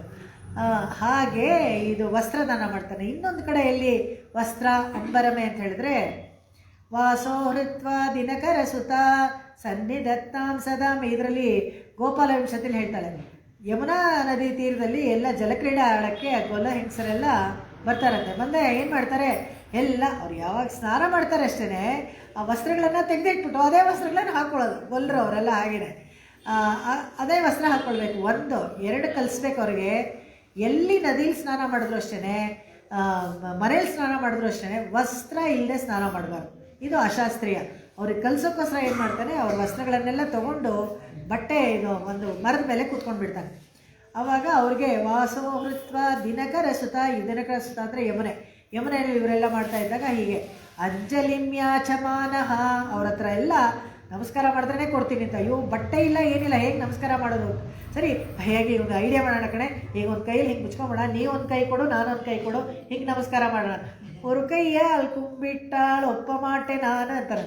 ಒಂದೊಂದು ಕೈನಲ್ಲೆಲ್ಲ ನಮಸ್ಕಾರ ಮಾಡಿದ್ರೆ ಸುಮ್ಮನೆ ಹೆಂಗೆ ಸ್ಕೂಟ್ರ್ನಲ್ಲಿ ಹೋಗ್ತಾ ದೇವಸ್ಥಾನ ನೋಡಿ ಹಿಂಗೆ ಅನ್ನೋದು ಯಾರೋ ಮುತ್ತೆ ಕೊಟ್ಬಿಡೋದು ದೇವ್ರಿಗೆ. ಇವ್ರು ಏನು ತುಂಬ ಕ್ಲೋಸ್ ಅವರು. ಹೇಗೆ ನಮಸ್ಕಾರ ಮಾಡಬೇಕು, ನಮಸ್ಕಾರ ಅಂಜಲಿ ಮಾಡಬೇಕಾಗಿರೋ ಒಂದು ಕ್ರಮ ಇದೆ. ಯಾರ್ಯಾರಿಗೆ ಹೇಗೆ ನಮಸ್ಕಾರ ಮಾಡಬೇಕು, ಸಾಷ್ಟಾಂಗ ಪಂಚಾಂಗ ಇವೆಲ್ಲ ಒಂದು ಕ್ರಮ ಇದೆ. ಆ ಥರ ಮಾಡಬೇಕು. ಆಚಾರ್ಯರಿಗೆ ಎಷ್ಟು ಮಾಡಬೇಕು, ತಂದೆ ತಾಯಿಗಳಿಗೆ ಎಷ್ಟು ಮಾಡಬೇಕು, ಯಾರು ಕಾಲು ಮುಟ್ಟಬೇಕು ಯಾರು ಕಾಲು ಮುಟ್ಟಬಾರ್ದು, ನಮಸ್ಕಾರ ಮಾಡಿ ಅಭಿವಾದ್ಯ ಯಾರಿಗೆ ಮಾಡಬೇಕು ಯಾರಿಗೆ ಮಾಡಬಾರ್ದು. ಸನ್ಯಾಸಿಗಳಿಗೆಲ್ಲ ನಾವು ನಮಸ್ಕಾರ ಮಾಡಿಬಿಡ್ಬಾರ್ದು. ಅವ್ರಿಗೆ ಕೇಳ್ಕೊಬೇಕು ನಾವು, ಏನು ಭಿಕ್ಷೆ ಆಗಿದೆಯಾ ಅಂತ. ಅವ್ರಿಗೆ ಭಿಕ್ಷೆ ಆಗಿದ್ದಿದ್ರೆ ನಮಸ್ಕಾರ ಮಾಡಿಬಿಟ್ರೆ ಅವ್ರು ಅವತ್ತೆಲ್ಲ ಊಟ ಮಾಡೋಂಗಿಲ್ಲ. ಇದೆಲ್ಲ ಅಶಾಸ್ತ್ರೀಯ. ಅದಕ್ಕೇ ರಾಮಾನುಜರಿಗೆ ವಿಷದ ಅನ್ನ ಕೊಟ್ಟಾಗ ತಿರುವರಂಗ ತಮ್ಮದನಾರ ಹೆಂಡತಿ ಏನು ಮಾಡ್ತಾಳೆ, ಆ ಚೀಲಕ್ಕೆ ಹಾಕ್ಬಿಟ್ಟು ಕಾಲಿಗೆ ನಮಸ್ಕಾರ ಮಾಡಿಬಿಡ್ತಾಳೆ. ಅವಾಗ ರಾಮಾನುಜರಿಗೆ ಗೊತ್ತಾಗ್ಬಿಡುತ್ತೆ ಏನು ಉದ್ದೇಶ, ಯಾಕೆ ನಾನು ಇದನ್ನು ಊಟ ಮಾಡಬಾರ್ದು ಅಂತ ಕೇಳ್ತಾರೆ. ಇದರಲ್ಲಿ ವಿಷ ಇದೆ ಅಂತ ಹೇಳ್ಬಿಡ್ತಾರೆ. ಇದರಲ್ಲಿ ಶಾಸ್ತ್ರಗಳು ಅಷ್ಟು ಚೆನ್ನಾಗಿ ಮಾಡಿಟ್ಟಿದ್ದಾರೆ ಆ ಥರ ನಮಸ್ಕಾರ ಮಾಡಬೇಕು ಅಂತ. ಇಲ್ಲಿ ಅವಾಗ ಹೇಳ್ಕೊಡ್ತಾನೆ, 2 ಕೈಲಿ ಜೋಡಿಸ್ಬೇಕು ನೀವು ಅಂತ. ಅಂಜಲಿ ಮಾಡ್ತಾರೆ, ಆಮೇಲೆ ಎಲ್ಲರಿಗೂ ಬಟ್ಟೆ ಕೊಡ್ತಾನೆ. ವಸ್ತ್ರ ದಾನವನ್ನು ಮಾಡೋದು. ಶೋರೇ ಅನ್ನ ಯಾವಾಗ ಕೊಟ್ಟ, ಅಯ್ಯೋ ಇನ್ನೊಂದು 10 ನಿಮಿಷ ತೊಗೊಳ್ತೀನಿ ನಾನು ಇವತ್ತು, ಇದನ್ನು ಮುಗಿಸ್ಬೇಡ. ಯಾಕಂದರೆ ತುಂಬ ಒಳ್ಳೆ ಪಾಶ್ರ, ಕೆಲವು ಒಳ್ಳೊಳ್ಳೆ ವಿಷಯಗಳಿದೆ ಇದರಲ್ಲಿ ತಿಳ್ಕೊಳ್ಬೇಕು. ತಣ್ಣೀರೇ ಶೌರ್ಯ, ಇದು 2 ಬಗ್ಗೆ ಹೇಳಿಬಿಟ್ಟು ಮುಗಿಸ್ಕೊಳ್ಳೋಣ. ಶೌರ್ಯ ಯಾವಾಗ ಕೊಟ್ಟ ಅಂತ ಹೇಳಿದ್ರೆ, ಭಗವಂತ ಅಲ್ಲೊಂದು ಕೊಡ್ತಾನೆ ಶೌರ್ಯಲ್ಲಿ ಪರಮಪದದಲ್ಲಿ. ಅಹಮನ್ನಂ ಅಹಮನ್ನಂ ಅಹಮನ್ನಂ ಅಹಮನ್ನಾದೋ ಅಂತ ಸಾಮಗಾನ ಹಾಡ್ತಾ ಇರ್ತಾರಂತೆ. ಯಾರು ಅಲ್ಲೇನು ಅನ್ನ, ಅಲ್ಲೇನು ಹಸಿವೆ ನೀರಡಿಕೆ ಬಾಯಾರಿಕೆ ಮುಪ್ಪು ಜರ ಏನು ಇಲ್ಲ ಅಂತ ಹೇಳಿದ್ರೆ ಮತ್ತೆ ತಿರ್ಗಾ ಏನಲ್ಲ ಅನ್ನ ಮಾಡೋದು ಕುಕ್ಕರೆಲ್ಲ ಇಟ್ಕೊಂಡು. ಅಂದರೆ ಅಹಮನ್ನಂ ಜೀವಾತ್ಮ ಪರಮಾತ್ಮನಿಗೆ ಅನ್ನ ಅಂತೆ, ಅಹಮನ್ನಂ ಭಗವಂತ ಜೀವಾತ್ಮಗೆ ಅನ್ನ ಅಂತ. ಒಬ್ಬರನ್ನೊಬ್ಬರು ನೋಡಿ ನೋಡಿ ಸಂತೋಷ ಪಡೋದಂತೆ. ಹೊಟ್ಟೆ ತುಂಬಿದಾಗ ಹೇಗೆ ಒಂದು ತೃಪ್ತಿ ಆಗುತ್ತೋ ಆ ಥರ ನೋಡಿ ನೋಡಿ ಸಂತೋಷ ಪಡೋದು ಅಂತ ಅಲ್ಲೊಂದು ಅನ್ನ. ಆಮೇಲೆ ಇಲ್ಲಿ ಏನು ಮಾಡ್ದ ಕೃಷ್ಣ ಹೇಗೆ ಅನ್ನ ಕೊಟ್ಟ ಅಂತ ಹೇಳಿದ್ರೆ, ಅದನ್ನು ಭಕ್ತ ವಿಲೋಚನದ ಸಂಗತಿ ಹೇಳ್ತಾರೆ. ಆ ಭಕ್ತ ವಿಲೋಚನದಂತೂ ತುಂಬ ಚೆನ್ನಾಗಿದೆ. ಸೌತ್ರಾಮಣಿ ಯಾಗವನ್ನು ಮಾಡಬೇಕು ಅಂತ ಋಷಿಗಳೆಲ್ಲ ಕಾಡಿಗೆ ಬರ್ತಾರೆ. ಆ ನಂದಗೋಪ ವ್ರಜದ ಮನೆ ಅಲ್ಲಿ ಅರಮನೆಗಳಿದೆ, ಬೇಕಾದಷ್ಟು ಜಾಗ ಇದೆ. ಈ ಯಾಗ ಮಾಡಬೇಕಾದ್ರೆ ಅರಣ್ಯದಲ್ಲಿ ಮಾಡಬೇಕು ಅಂತ ಹೇಳಿರ್ತಾರೆ. ಅದಕ್ಕೋಸ್ಕರ ಋಷಿ ಪತ್ನಿಯರ ಜೊತೆಗೆ ಕಾಡಿನಲ್ಲಿ ಬರ್ತಾರೆ. ಆ ಯಾಗ ಮಾಡ್ತಾಯಿದ್ರೆ ಅದಕ್ಕೆಲ್ಲ ಋತ್ವಿಕಗಳಿಗೆ ಅಡುಗೆ ಮತ್ತು ನೈವೇದ್ಯಕ್ಕೆ ಅಡುಗೆ ಇದೆಲ್ಲ ಮಾಡೋಕ್ಕೆ ಬೇಕಲ್ಲ. ಋಷಿ ಪತ್ನಿಯರು ಬರ್ತಾರೆ, ಗಮ್ಮತ್ತ ಅಡುಗೆ ಮಾಡ್ತಾ ಇರ್ತಾರೆ. ಅಲ್ಲೇ ಪಕ್ಕದಲ್ಲಿ ಗೋಮಾಳ ಅದು ಬಂದು ಮೇಯಿಸ್ತಾ ಇರ್ತಾರೆ. ಕೃಷ್ಣ ಏನೋ ಸಜ್ಜಪ್ಪನೋ ಗಿಜ್ಜಪ್ಪನೋ ಮಾಡ್ತಾ ಇದ್ದಾರೆ ಅಂತ ಕಾಣುತ್ತೆ, ಗಮ್ಮತ್ತ ವಾಸನೆ ಬರ್ತಾ ಇದೆ ಕಣೋ ಅಂತ ಹೇಳ್ತಾರೆ. ವಶವಾಗ್ಬಿಟ್ಟಿದೆ, ಹೋಗೋ ಕೇಳ್ರು ಇಸ್ಕೊಂಬನ್ರೋ ಹೋಗು ಅಂತ ಕೃಷ್ಣ ಕಳಿಸ್ತಾರೆ. ಮುಂದ್ಗಡೆ ಹೋಗಿ ಕೇಳ್ತಾರೆ. ಅವರಿನ್ನೂ ಎಲ್ಲ ಮಂತ್ರಗಳನ್ನು ಹೇಳ್ಕೊಂಡು ಹವಿಸ್ ಹಾಕ್ತಾನೆ ಇರ್ತಾರೆ. ಕೃಷ್ಣನ ಅವರು ಹೋಗಿ ಮುಂದ್ಗಡೆ ಕೇಳಿದಾಗ ಋಷಿನ ಹೋಗ್ರೋ ಅಂತ ಗದ್ರ ಬಿಟ್ಟು ಕಳಿಸ್ಬಿಡ್ತಾರೆ, ಕೊಡಲ್ಲ ಹೋಗೋದು. ಹ್ಯಾಪ್ ಮೊರೆ ಹಾಕ್ಕೊಂಡು ಬರ್ತಾರೆ ಎಲ್ಲರೂ.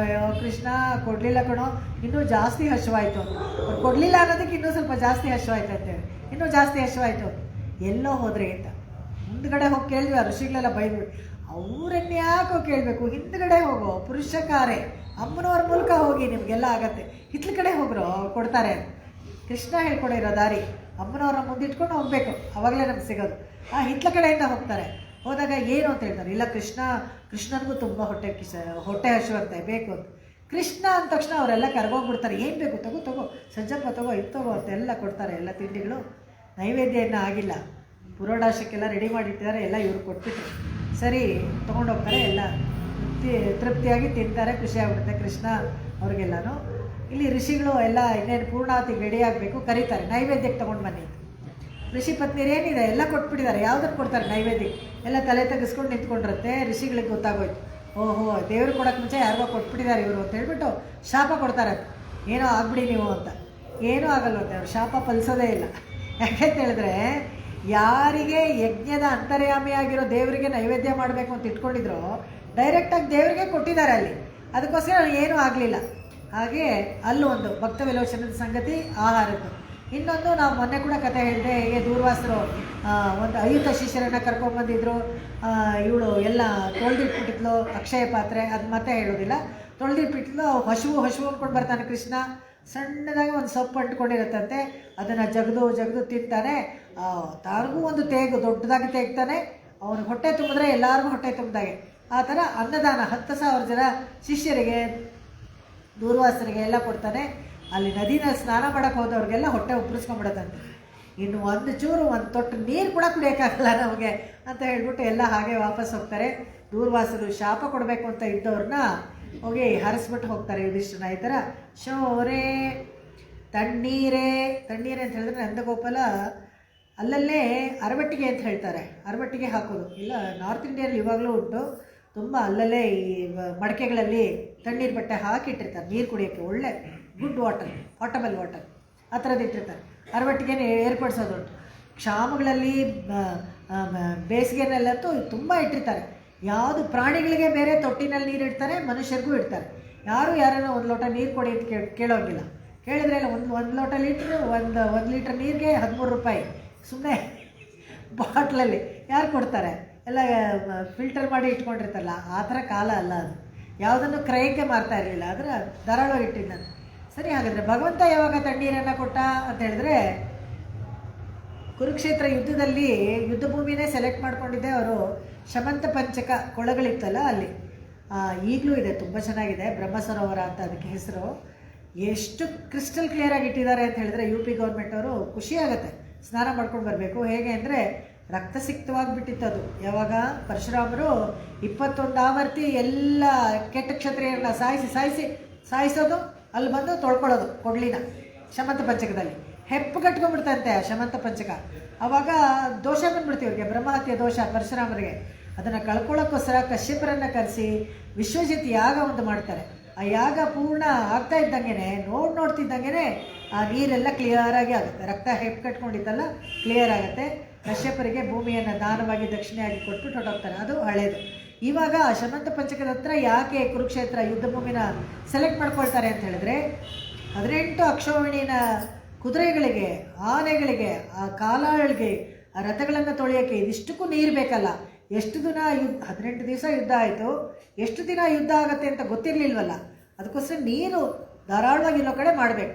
ನಮ್ಮಲ್ಲಿ ಇವಾಗ ಇಂಡಸ್ಟ್ರಿ ಏನೋ ಅವ್ರ ಮನೆ ಹತ್ರ ಮಾಡ್ಕೊಂಡ್ಬಿಡ್ತಾರೆ, ನೀರಿರಲ್ಲ. ಆಮೇಲೆ ಕಾವೇರಿ ನೀರನ್ನ ತೊಗೊಂಬರೋದಿಲ್ಲ. ಎಲ್ಲಿ ನೀರು ಜಾಸ್ತಿ ಇದೆಯೋ ಅಲ್ಲಿ ಆ ಥರ ಮಾಡಬೇಕು. ಇಂಡಸ್ಟ್ರೀಸು ಎಲ್ಲಿ ನೀರು ಬೇಕೋ ಜಾಸ್ತಿ ಅಲ್ಲಿ ಮಾಡಬೇಕು. ಯುದ್ಧನ ಅಲ್ಲಿ ಮಾಡಿದ್ರು ಅವರು.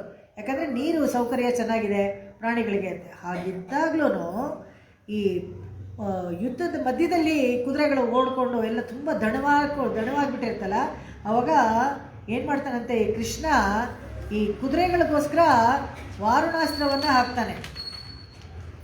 ವಾರುಣಾಸ್ತ್ರವನ್ನು ಹಾಕಿ ನೀರನ್ನು ತಂದು ಕೊಡ್ತಾನೆ. ಯಾರಿಗೆ?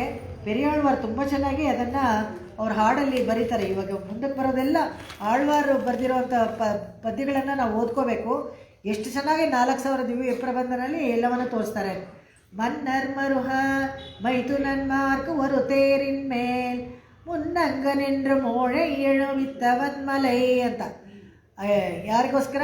5 ಜನ ಪಾಂಡವರಿಗೋಸ್ಕರ ಪಾಂಚಾಲಿನ ಕಾಪಾಡೋಕ್ಕೋಸ್ಕರ ತಾನು ರಥಿಕನಾದ. ಯಾಕೆ? ರಥ ಓಡಿಸೋದು ದೂತರಾಗೋದೆಲ್ಲ ನಿಕೃಷ್ಟವಾದ ಕೆಲಸ ಅಂತಿದ್ದಾಗ ಇವನು ಆ ತೇರನ್ನು ಓಡಿಸ್ತಾನೆ.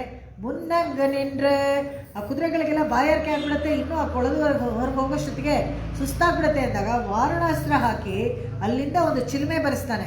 ಆ ನೀರನ್ನು ಕುದುರೆಗಳಿಗೆಲ್ಲ ಕುಡಿಸ್ತಾನೆ. ಅಷ್ಟೇ ಅಲ್ಲ, ಶೋರೆ ಏನ್ಬೇಕಾದ್ರೆ ವಾಪಸ್ಸು ಯುದ್ಧ ವಿರಾಮ ಅಂತ ಆಗತ್ತೆ ಸಾಯಂಕಾಲ. ಅವಾಗ ಮೊದಲು ಕುದುರೆಗಳನ್ನು ಕಟ್ಟಿ ಸಾಧಾರಣ ರಥಿಕ ಹೇಗೆ ಮಾಡ್ತಾನೋ, ಎಂಥ ಪರಮ ಕಾರುಣಿಕ ನೋಡಿ ಭಗವಂತ. ನನಗೇನು ಕೆಲಸವನ್ನು ಕೊಟ್ಟಿರ್ತಾರೋ ವ್ಯವಸಾಯಾತ್ಮಿಕ ಬುದ್ಧಿ ಅಂತ ಭಗವದ್ಗೀತೆಯಲ್ಲಿ ಹೇಳ್ತಾರಲ್ಲ, ಆ ಥರ ಕೊಟ್ಟಿರೋ ಕೆಲಸವನ್ನು ಅಚ್ಚುಕಟ್ಟಾಗಿ ಮಾಡೋದು.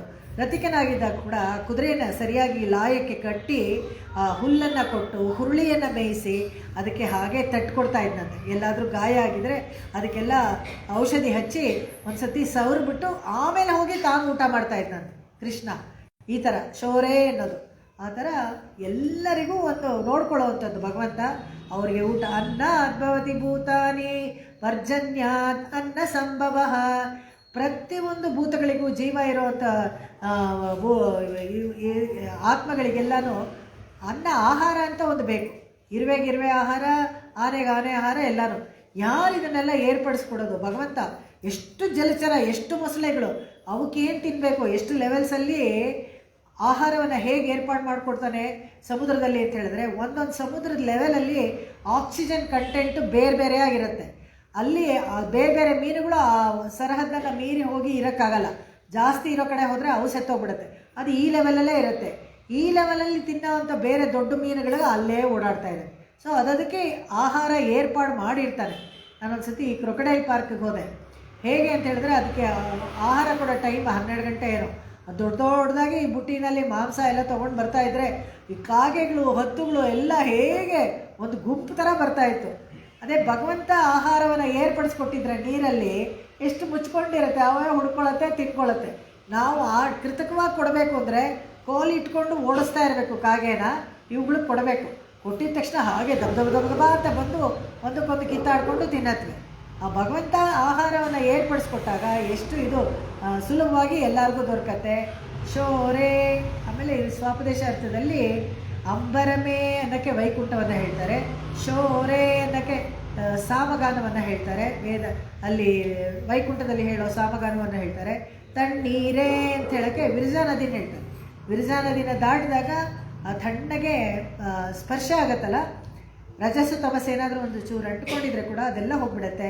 ಸೌಖ್ಯವಾಗಿ ಹೋಗಿ ಭಗವಂತನನ್ನು ನಾವು ಸೇರ್ಬೋದು ಅಷ್ಟೇ. ಹೀಗೆ ಇವಾಗ ಪಡ್ಕೊಳ್ಬೇಕಾದ್ರೆ ಆಚಾರ್ಯ ಸ್ಥಾನದಲ್ಲಿ ನಂದಗೋಪನನ್ನು ಹೇಳ್ತಾರೆ ಸ್ವಾಪದೇಶ ಅರ್ಥದಲ್ಲಿ. ವಿಶೇಷ ಅರ್ಥಗಳಲ್ಲಿ ಯಶೋದಾನ ಮಂತ್ರ ಅಂತ ಹೇಳ್ತಾರೆ, ಭಗವಂತನ ಮಂತ್ರಾರ್ಥ ಅಂತ ಹೇಳ್ತಾರೆ, ಬಲರಾಮನ ಮಂತ್ರಾರ್ಥ ಸಾರ ಅಂತ ಹೇಳಿದಾಗ ಇಲ್ಲಿ ಒಂದು ಮಂತ್ರಕ್ಕೆ ಏನು ವಿಶೇಷ, ಇದರಿಂದ ನಮಗಾಗೋ ಒಳಿತು ಏನಪ್ಪ ಅಂತ ಹೇಳಿದ್ರೆ ತಿರುಮಂಗೈ ಆಳ್ವಾರ ಹಾಡುಗಳನ್ನು ಹೇಳ್ತಾರೆ. ಕುಲಂ ತರುಂ ಶೆಲ್ವಂ ತಂದಿಡಂ ಪೆಟ್ಟ ತಾಯಿನ ಮಾಯಿನ ಶೆಯ್ಯಂ. ಒಳ್ಳೆ ಕುಲಂ ತರುಂ ಅಂತ ಹೇಳಿದ್ರೆ ನಿಮ್ಮ ಜಾತಿನೇನು ಬದಲಾಯಿಸ್ಬಿಡಲ್ಲ.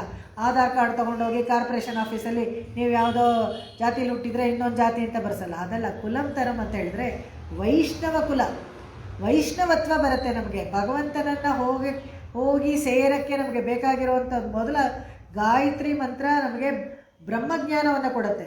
ಭಗವಂತನ ಬ್ರಹ್ಮಜ್ಞಾನ ಕೊಡುತ್ತೆ. ಅದು ತ್ರೈವರ್ಣಿಕರಿಗೆ ಮಾತ್ರ, ಯಾರು ಅಧಿಕಾರಿಗಳು ಅವ್ರು ಮಾತ್ರ ಹೇಳ್ಬೋದು. ಆದರೆ ಈ ಅಷ್ಟಾಕ್ಷರಿ ಇದೆಯಲ್ಲ, ವೈಷ್ಣವತ್ವವನ್ನು ಎಲ್ಲರಿಗೂ ಕೊಡುತ್ತೆ.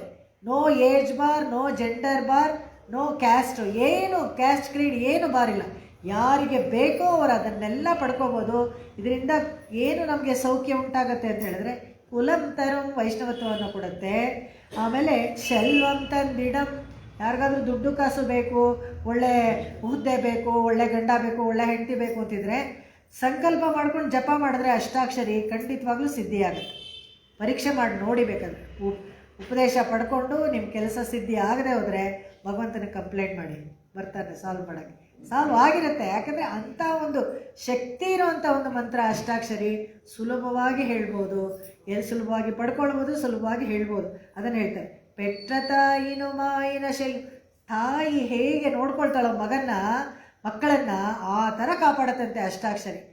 ನಮ್ಮ ಧರ್ಮದಲ್ಲಿ ನಮಗೆ ವಿಶ್ವಾಸ ಬರಬೇಕು. ವಿಶ್ವಾಸ ಹೋಗ್ಬಿಟ್ರೆ ಹೋಗ್ತಾ ಇರ್ತೀವಿ, ಎಲ್ಲೆಲ್ಲೋ ಹೋಗ್ತಾ ಇರ್ತೀವಿ. ಒಳ್ಳೆ ತಿರ್ಕೊಂಡು ತಿಂತಾ ಇರುತ್ತಲ್ಲ. ಕರಬೆಹಳ್ ಪಿನ್ಶೆಂಡ್ರ ಕಾನಂಶೆಂದು ಉಣ್ಮಮ್ಮ 28ನೇ ಹಾಡಲ್ಲಿ ಹೇಳ್ತಾಳೆ ಆಂಡಾಳೆ. ಹಂಗೆ ಸುಮ್ಮನೆ ಏನು ಅರಿವೊಂಡುಮಿಲ್ಲಾದ, ಏನು ಗೊತ್ತಿಲ್ಲದೆ ಇವೆಲ್ಲ ಟ್ರೆಷರ್ಸು ನಮ್ಮ ಹತ್ರನೇ ಇದೆ. ಸನಾತನ ಧರ್ಮದಲ್ಲಿ ನಮ್ಮ ಹತ್ರನೇ ಇದೆ. ಅದನ್ನು ಗುರ್ತಿಸ್ಕೊಳ್ದೆ ಅನ್ಯಾಯವಾಗಿ ನಾವು ಒಂದು ಜನ್ಮವನ್ನು ಹಾಳು ಮಾಡ್ತಾ ಇದ್ದೀವಿ ಅಂತ ಹೇಳ್ತಾರೆ. ಇದೇ ಥರ ವಸ್ತ್ರ ಆಯಿತು, ಅನ್ನ ಆಯಿತು, ನೀರಾಯಿತು. ಈ ನೀರು ಬೇರೆ ಬೇರೆ ಒಂದು 2-3 ಹೇಳಿಬಿಟ್ಟು ಮುಗಿಸ್ಕೊಂಡ್ಬಿಡ್ತೀನಿ. ನಮ್ಮಾಳ್ವಾರು ಅವ್ರಿಗೆ ಇನ್ನೊಂದು ಹೆಸರು ಕೂಡ ಉಂಟು, ಕೃಷ್ಣ ಅಂತ. ತಣ್ಣೀರೆ ಅಂತ ಹೇಳ್ದಲ್ಲ, ಅವಾಗ ಹೇಗೆ ಅಂದರೆ ವಾರಿಕೊಂಡ ಉನ್ನೈ ವಿಳಂಗುವನ್, ಭಗವಂತ ಭಕ್ತಿ ಪರವಶತೆಯಲ್ಲಿ ನಮ್ಮಾಳ್ವಾರು ಹೇಳ್ತಾರೆ, ಭಗವಂತನ ನೀರು ಮಾಡಿಬಿಟ್ಟು ಕುಡಿದ್ಬಿಡ್ತೀನಿ. ನಮ್ಗೆ ಯಾರನ್ನಾದ್ರೂ ತುಂಬ ಇಷ್ಟ ಆಗಿಬಿಟ್ರೆ, ಎಷ್ಟು ಮುದ್ದಾಗಿದ್ರೆ ಕಡಿದ್ಬಿಡ್ತೀನಿ, ತಿಂದುಬಿಡ್ತೀನಿ ಅಂತೀವಲ್ಲ ಮಕ್ಕಳನ್ನೆಲ್ಲ ನೋಡ್ಬೇಕಾರೆ. ನಮ್ಮಾಳ್ವಾರ ಉನ್ನೈ ಪರ್ಹುವಾನ್ ಅಂತ ನಾನಿದ್ದಾಗ ನೀ ಎಣ್ಣೆ ಮೊತ್ತಂ ಪರಿಹಿನಾನ್, ಆದರೆ ಭಗವಂತ ನನ್ನನ್ನು ಮುಂಚೆ ನುಂಗ್ಬಿಟ್ಟಾನ, ನನ್ನನ್ನೇ ನೀರಾಗಿ ಮಾಡಿಬಿಟ್ಟು ನುಂಗ್ಬಿಟ್ಟಾನ. ನೀರಾಗಿ ಮಾಡಿಬಿಟ್ಟು ಅಂತ ಹೇಳಿದ್ರೆ ಪ್ರತಿಯೊಬ್ಬರು ಯಾರು ಈ ಸ್ಥೂಲ ದೇಹವನ್ನೆಲ್ಲ ಇಟ್ಕೊಂಡು ಹೋಗಲ್ಲ, ಸೂಕ್ಷ್ಮ ರೂಪವಾಗೇ ಹೋಗ್ತೀವಿ. ಸೂಕ್ಷ್ಮವಾಗಿ ಮಹಾಪ್ರಳಯ ಕಾಲದಲ್ಲೂ ಎಲ್ಲವನ್ನೂ ಸೂಕ್ಷ್ಮ ರೂಪ ಮಾಡಿಕೊಂಡು ಸುಮ್ಮನೆ ಒಳ್ಳೆ ವ್ಯಾಕ್ಯೂಮ್ಗೆ ಕಸನ ಹೇಳ್ಕೊತಾರಲ್ಲ ಆ ಥರ ಒಳಗಡೆ ಇಟ್ಕೊಂಡು ಕ್ಷೇಮವಾಗಿ ಇರ್ತಾನೆ ಭಗವಂತ. ಆ ಥರ ನೀರ್ಮೈಲ್ ನೆಂಜಂ ವಂಜಿತ್ ಪುಹೊಂದು ಎಣ್ಣೆ ಈರ್ಮೈ ಶೈದು ಎನ್ನುಯಿರಾ ಎಣ್ಣೆಯ ಆಂಡಾನ್. ಆರ್ಜವವಾಗಿ ನೀರ್ಮಯಾಲ್, ನನ್ನೊಬ್ಬನ್ನ ಮಾತ್ರ ಅಲ್ಲ ಎಲ್ಲರನ್ನೂ ಉದ್ಧಾರ ಮಾಡಬೇಕು ಅಂತಲೇ ಭಗವಂತ ಈ ಥರ ಮಾರ್ಗಗಳನ್ನು ಏರ್ಪಡಿಸ್ಕೊಳ್ತಾನೆ. ಅಮ್ಮನವರು ಏನು ಮಾಡ್ತಾರೆ ಅಂತ ಹೇಳಿದ್ರೆ ನಮಗೆ ಆ ಥರ ಒಂದು ಬುದ್ಧಿ ಬರೋ ಥರ ಮಾಡ್ತಾರಂತೆ. ಭಗವಂತನನ್ನು ಹೋಗಿ ಶರಣಾಗತಿ ಮಾಡ್ಕೊಳ್ಬೇಕು ಅನ್ನೋ ಒಂದು ಬುದ್ಧಿಯನ್ನು ಬರೆಸ್ತಾಳೆ, ಭಕ್ತಿ ಮಾರ್ಗವನ್ನು ತೋರಿಸ್ಕೊಡ್ತಾರೆ, ಸದಾಚಾರ್ಯರನ್ನು ಸಂಶ್ಲೇಷ ಮಾಡಿಸ್ತಾರೆ. ಅವ್ರ ಮುಖೇನ ಈ ಥರ ಮಂತ್ರಗಳನ್ನು ಪಡ್ಕೊಳ್ಳೋದು ಅಂತ. ಅದೇ ಥರ ತೀರ್ಥನೆನಕ್ ಅಂತ, ತೀರ್ಥನ್ ಅಂದರೆ ಪುಣ್ಯ ಅಂತ. ತೀರ್ಥದಲ್ಲಿ ಸ್ನಾನ ಮಾಡಿದಾಗ ಎಲ್ಲರೂ ಕಲ್ಮಶಗಳನ್ನು ಕಳ್ಕೊಳ್ತಾರೆ. ಅದರಲ್ಲಂತೂ ಕೆಲವು ತೀರ್ಥಕ್ಷೇತ್ರಗಳಲ್ಲಿ ಸ್ನಾನ ಮಾಡಿದ್ರೆ ಆ ನದಿಗಳಿಗೆ ಒಂದು ವಿಶೇಷವಾದ ಒಂದು ಗುಣ, ಎಲ್ಲ ಪಾಪವನ್ನು ಕಳೆಯುವಂಥದ್ದು. ಯಾರಿಗೆ? ಗಂಗೆಗೆ, ಯಮುನೆಗೆ, ಗೋದಾವರಿ ಇವೆಲ್ಲನೂ ಆ ನದಿಗಳಿಗೆ, ಪುಣ್ಯ ನದಿಗಳಲ್ಲಿ ಸ್ನಾನ ಮಾಡಿದ್ರೇ ಅವಕ್ಕೊಂದು ಗುಣ, ಪಾಪಗಳನ್ನೆಲ್ಲ ಹೋಗಿಸ್ಬಿಡತ್ತೆ. ಆ ಥರ ನಮ್ಮಾಳ್ವಾರು ಹಾಡ್ತಾರೆ, ಹುಣ್ಣುಂ ಶೋರುಂ ಪರ್ಹು ನೀರ್ ತಿನ್ನುಂ ವೆತ್ತಿಲೆ ಎಲ್ಲ ಕಣ್ಣನ್. ತಿರುಕೋಳೂರು ಪಾಶರದಲ್ಲಿ ತುಂಬ ಚೆನ್ನಾಗಿ ಹೇಳ್ತಾರೆ. 10 ಪಾಶರ ವೈತಮಾನಿಧಿ ಪೆರುಮಾಳ್ ಬಗ್ಗೆ ಹಾಡಬೇಕಾದ್ರೆ ಆ ತಿರುಕೋಳೂರು ಪೆಣ್ಪಿಳ್ಳೈ ಬಗ್ಗೆ ಬರೆದಿರೋ ಪುಸ್ತಕ ಇದು. ಆ ತಿರುಕೋಳೂರು ಪೆಣ್ಪಿಳ್ಳೈ ಭಗವದ್ ರಾಮಾನುಜರ ಜೊತೆಗೆ ಸಂಭಾಷಣೆ ಮಾಡ್ತಾಳೆ. ಆ ಸಂಭಾಷಣೆ ಮಾಡೋದು 81 ಸಂಭಾಷಣೆಗಳು. ಅದನ್ನು ಒಂದು ಪ್ರಕರಣ ಥರ ಗುರು ಪರಂಪರೆ ಇದರಲ್ಲಿ ಬರುತ್ತೆ. ಅದನ್ನು ಅಲ್ಲಿ ತೋರಿಸ್ಕೊಡ್ತಾರೆ. ಆ ತಿರುಕೋಳೂರಿನಲ್ಲಿ ಫಸ್ಟು ಪದ್ಯ ಬರೆಯೋದು ನಮ್ಮಾಳ್ವಾರದೆ. ಉಣ್ಣುಂ ಶೋರು ಅಂಬರಮೇ ಶೋರೆ ಅರಂಶೆಯು. ಇದು 3 ವಸ್ತುಗಳು ಏನಪ್ಪ ಅಂತ ಹೇಳಿದ್ರೆ, ಒಂದು ಈ ಆಹಾರ ಇದೆಯಲ್ಲ, ಇದು ಧಾರಕ. ಆಹಾರ ಇಲ್ಲದೇ ನಾವು ಧರಿಸ್ಕೊಳ್ಳೋಕ್ಕಾಗಲ್ಲ ಶರೀರನ. ಪೋಷಕ, ನೀರಿಲ್ಲದೆ ಇದ್ದರೆ ಆಗೋದಿಲ್ಲ. ಎಷ್ಟೇ ಆಹಾರ ತಿಂದ್ಬಿಟ್ರೆ ಬಾಯಾರಿಕೆ ಆಗುತ್ತೆ, ಸ್ವಲ್ಪ ಕುಡಿಲೇಬೇಕು. ನೀವೇನೇ ಕೋಕೋಕೋಲ ಕುಡಿದ್ರು ಬರೀ ನೀರು ಕುಡಿಯೋ ಥರ ಆಗೋದಿಲ್ಲ, ಕುಡಿಬೇಕು. ಬೇಸಿಗೆನಲ್ಲಿ ನೀರು ಕುಡಿಬೇಕು. ಧಾರಕ, ಪೋಷಕ, ಇನ್ನೊಂದು ಭೋಗ್ಯ. ವೆತ್ತಿಲೈನ ಭೋಗ್ಯ ಅಂತ ಹೇಳ್ತಾರೆ, ಭೋಗ್ಯ ವಸ್ತು. ಈ ಧಾರಕ ಪೋಷಕ ಇವನ್ನೆಲ್ಲ ಇದಕ್ಕೆ ಮೋಕ್ಷಕ್ಕೆ, ಅಷ್ಟಾಕ್ಷರಿಗೆ, ದ್ವಯಕ್ಕೆ, ಚರ್ಮಶ್ಲೋಕಕ್ಕೆ ಎಲ್ಲ ಹೋಲಿಸ್ತಾರೆ. ಅದನ್ನೆಲ್ಲ ಭಗವಂತ ಕೊಡ. ನೀರಾಯ್ ಅಲೈಂದು ಕರೆಯ ಉರುಕ್ಕಿಗಿಂಡ್ರ ನೆರುಮಾಲೆ, ನೀರಾಯ್ ನಿಲನಾಯ್ ಅನಲಾಯ್, ಎಲ್ಲ ಪಂಚಭೂತಗಳಾಗಿ ಭಗವಂತನೇ ಆಗಿರ್ತಾನೆ. ತಣ್ಣೀರೇ ಅಂತ ಹೇಳಿದ್ವಲ್ಲ, ಅದಕ್ಕೆ ನೀರಾಯ್ ನಿಲನಾಯ್. ತಿರುಮೇಶ ಆಡೋರು ಆಡ್ತಾರೆ, ಪೂನಿಲಾಯ ಮೈಂದುಮಾಯ್ ಪುನಲ್ ಕಣ್ಣಿನ್ ಗುಣಾಂಗುಮಾಯ್. ಪುನಲ್ ಅಂದರೆ ನೀರಾಗಿ ಭಗವಂತನೇ ಆಗ್ತಾನೆ ಅಂತ. ತಿರುಮೇಶ ಆಳ್ವಾರ್ ತಿರುಚಂದ ವೃತ್ತದಲ್ಲಿ ಸೃಷ್ಟಿ ಫಾರ್ಮುಲಾಸ್ ಇರುತ್ತಲ್ಲ ಅದನ್ನೆಲ್ಲ ಕೊಡ್ತಾರೆ. ಐದು ಮೈಂದು ಮೈಂದು ಮೈಂದು ಮೈಂದು ಮೈಂದು ಮೈಂದು ಮೈ. ಏನು ಐದು ಐದು ಐದು ಅಂತ ಹೇಳಿದ್ರೆ ಪ್ರಪೋರ್ಷನು 1/5 1/5 1/5. ಈ ಪಂಚಭೂತಗಳು, ಪಂಚ ತನ್ಮಾತ್ರೆಗಳು, ಪಂಚ ಕರ್ಮೇಂದ್ರಿಯಗಳು, ಪಂಚ ಜ್ಞಾನೇಂದ್ರಿಯಗಳು. ತಿರುಚಂದ್ರ ಉತ್ತಮ್ಗೆ ಅದಕ್ಕೆ ಒಂದು ಬೇರೆಯೇ ಉಪನ್ಯಾಸ ಮಾಡಬೇಕು, ಅಷ್ಟು ಚೆನ್ನಾಗಿದೆ.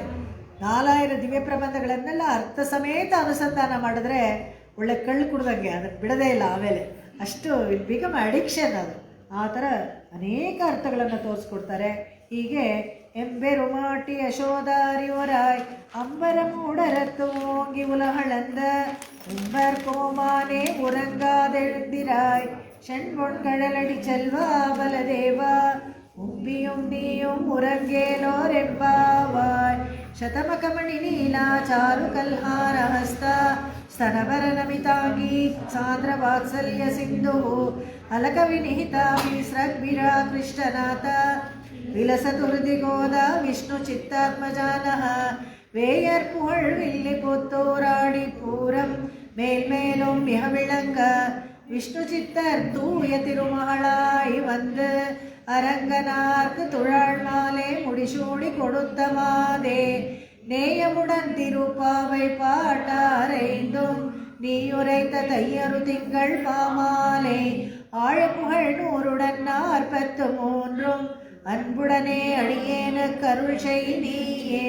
திருவாடி பூரத்து ஜகத்துதித்தாள் வாழியே திருப்பாவை 30 செப்பினாள் வாழியே. பெரியாழ்வார் பெத்தெடுத்த பெண் பிள்ளை வாழியே பெரும்பூதூர் மாமுனிக்கு பின்னானாள்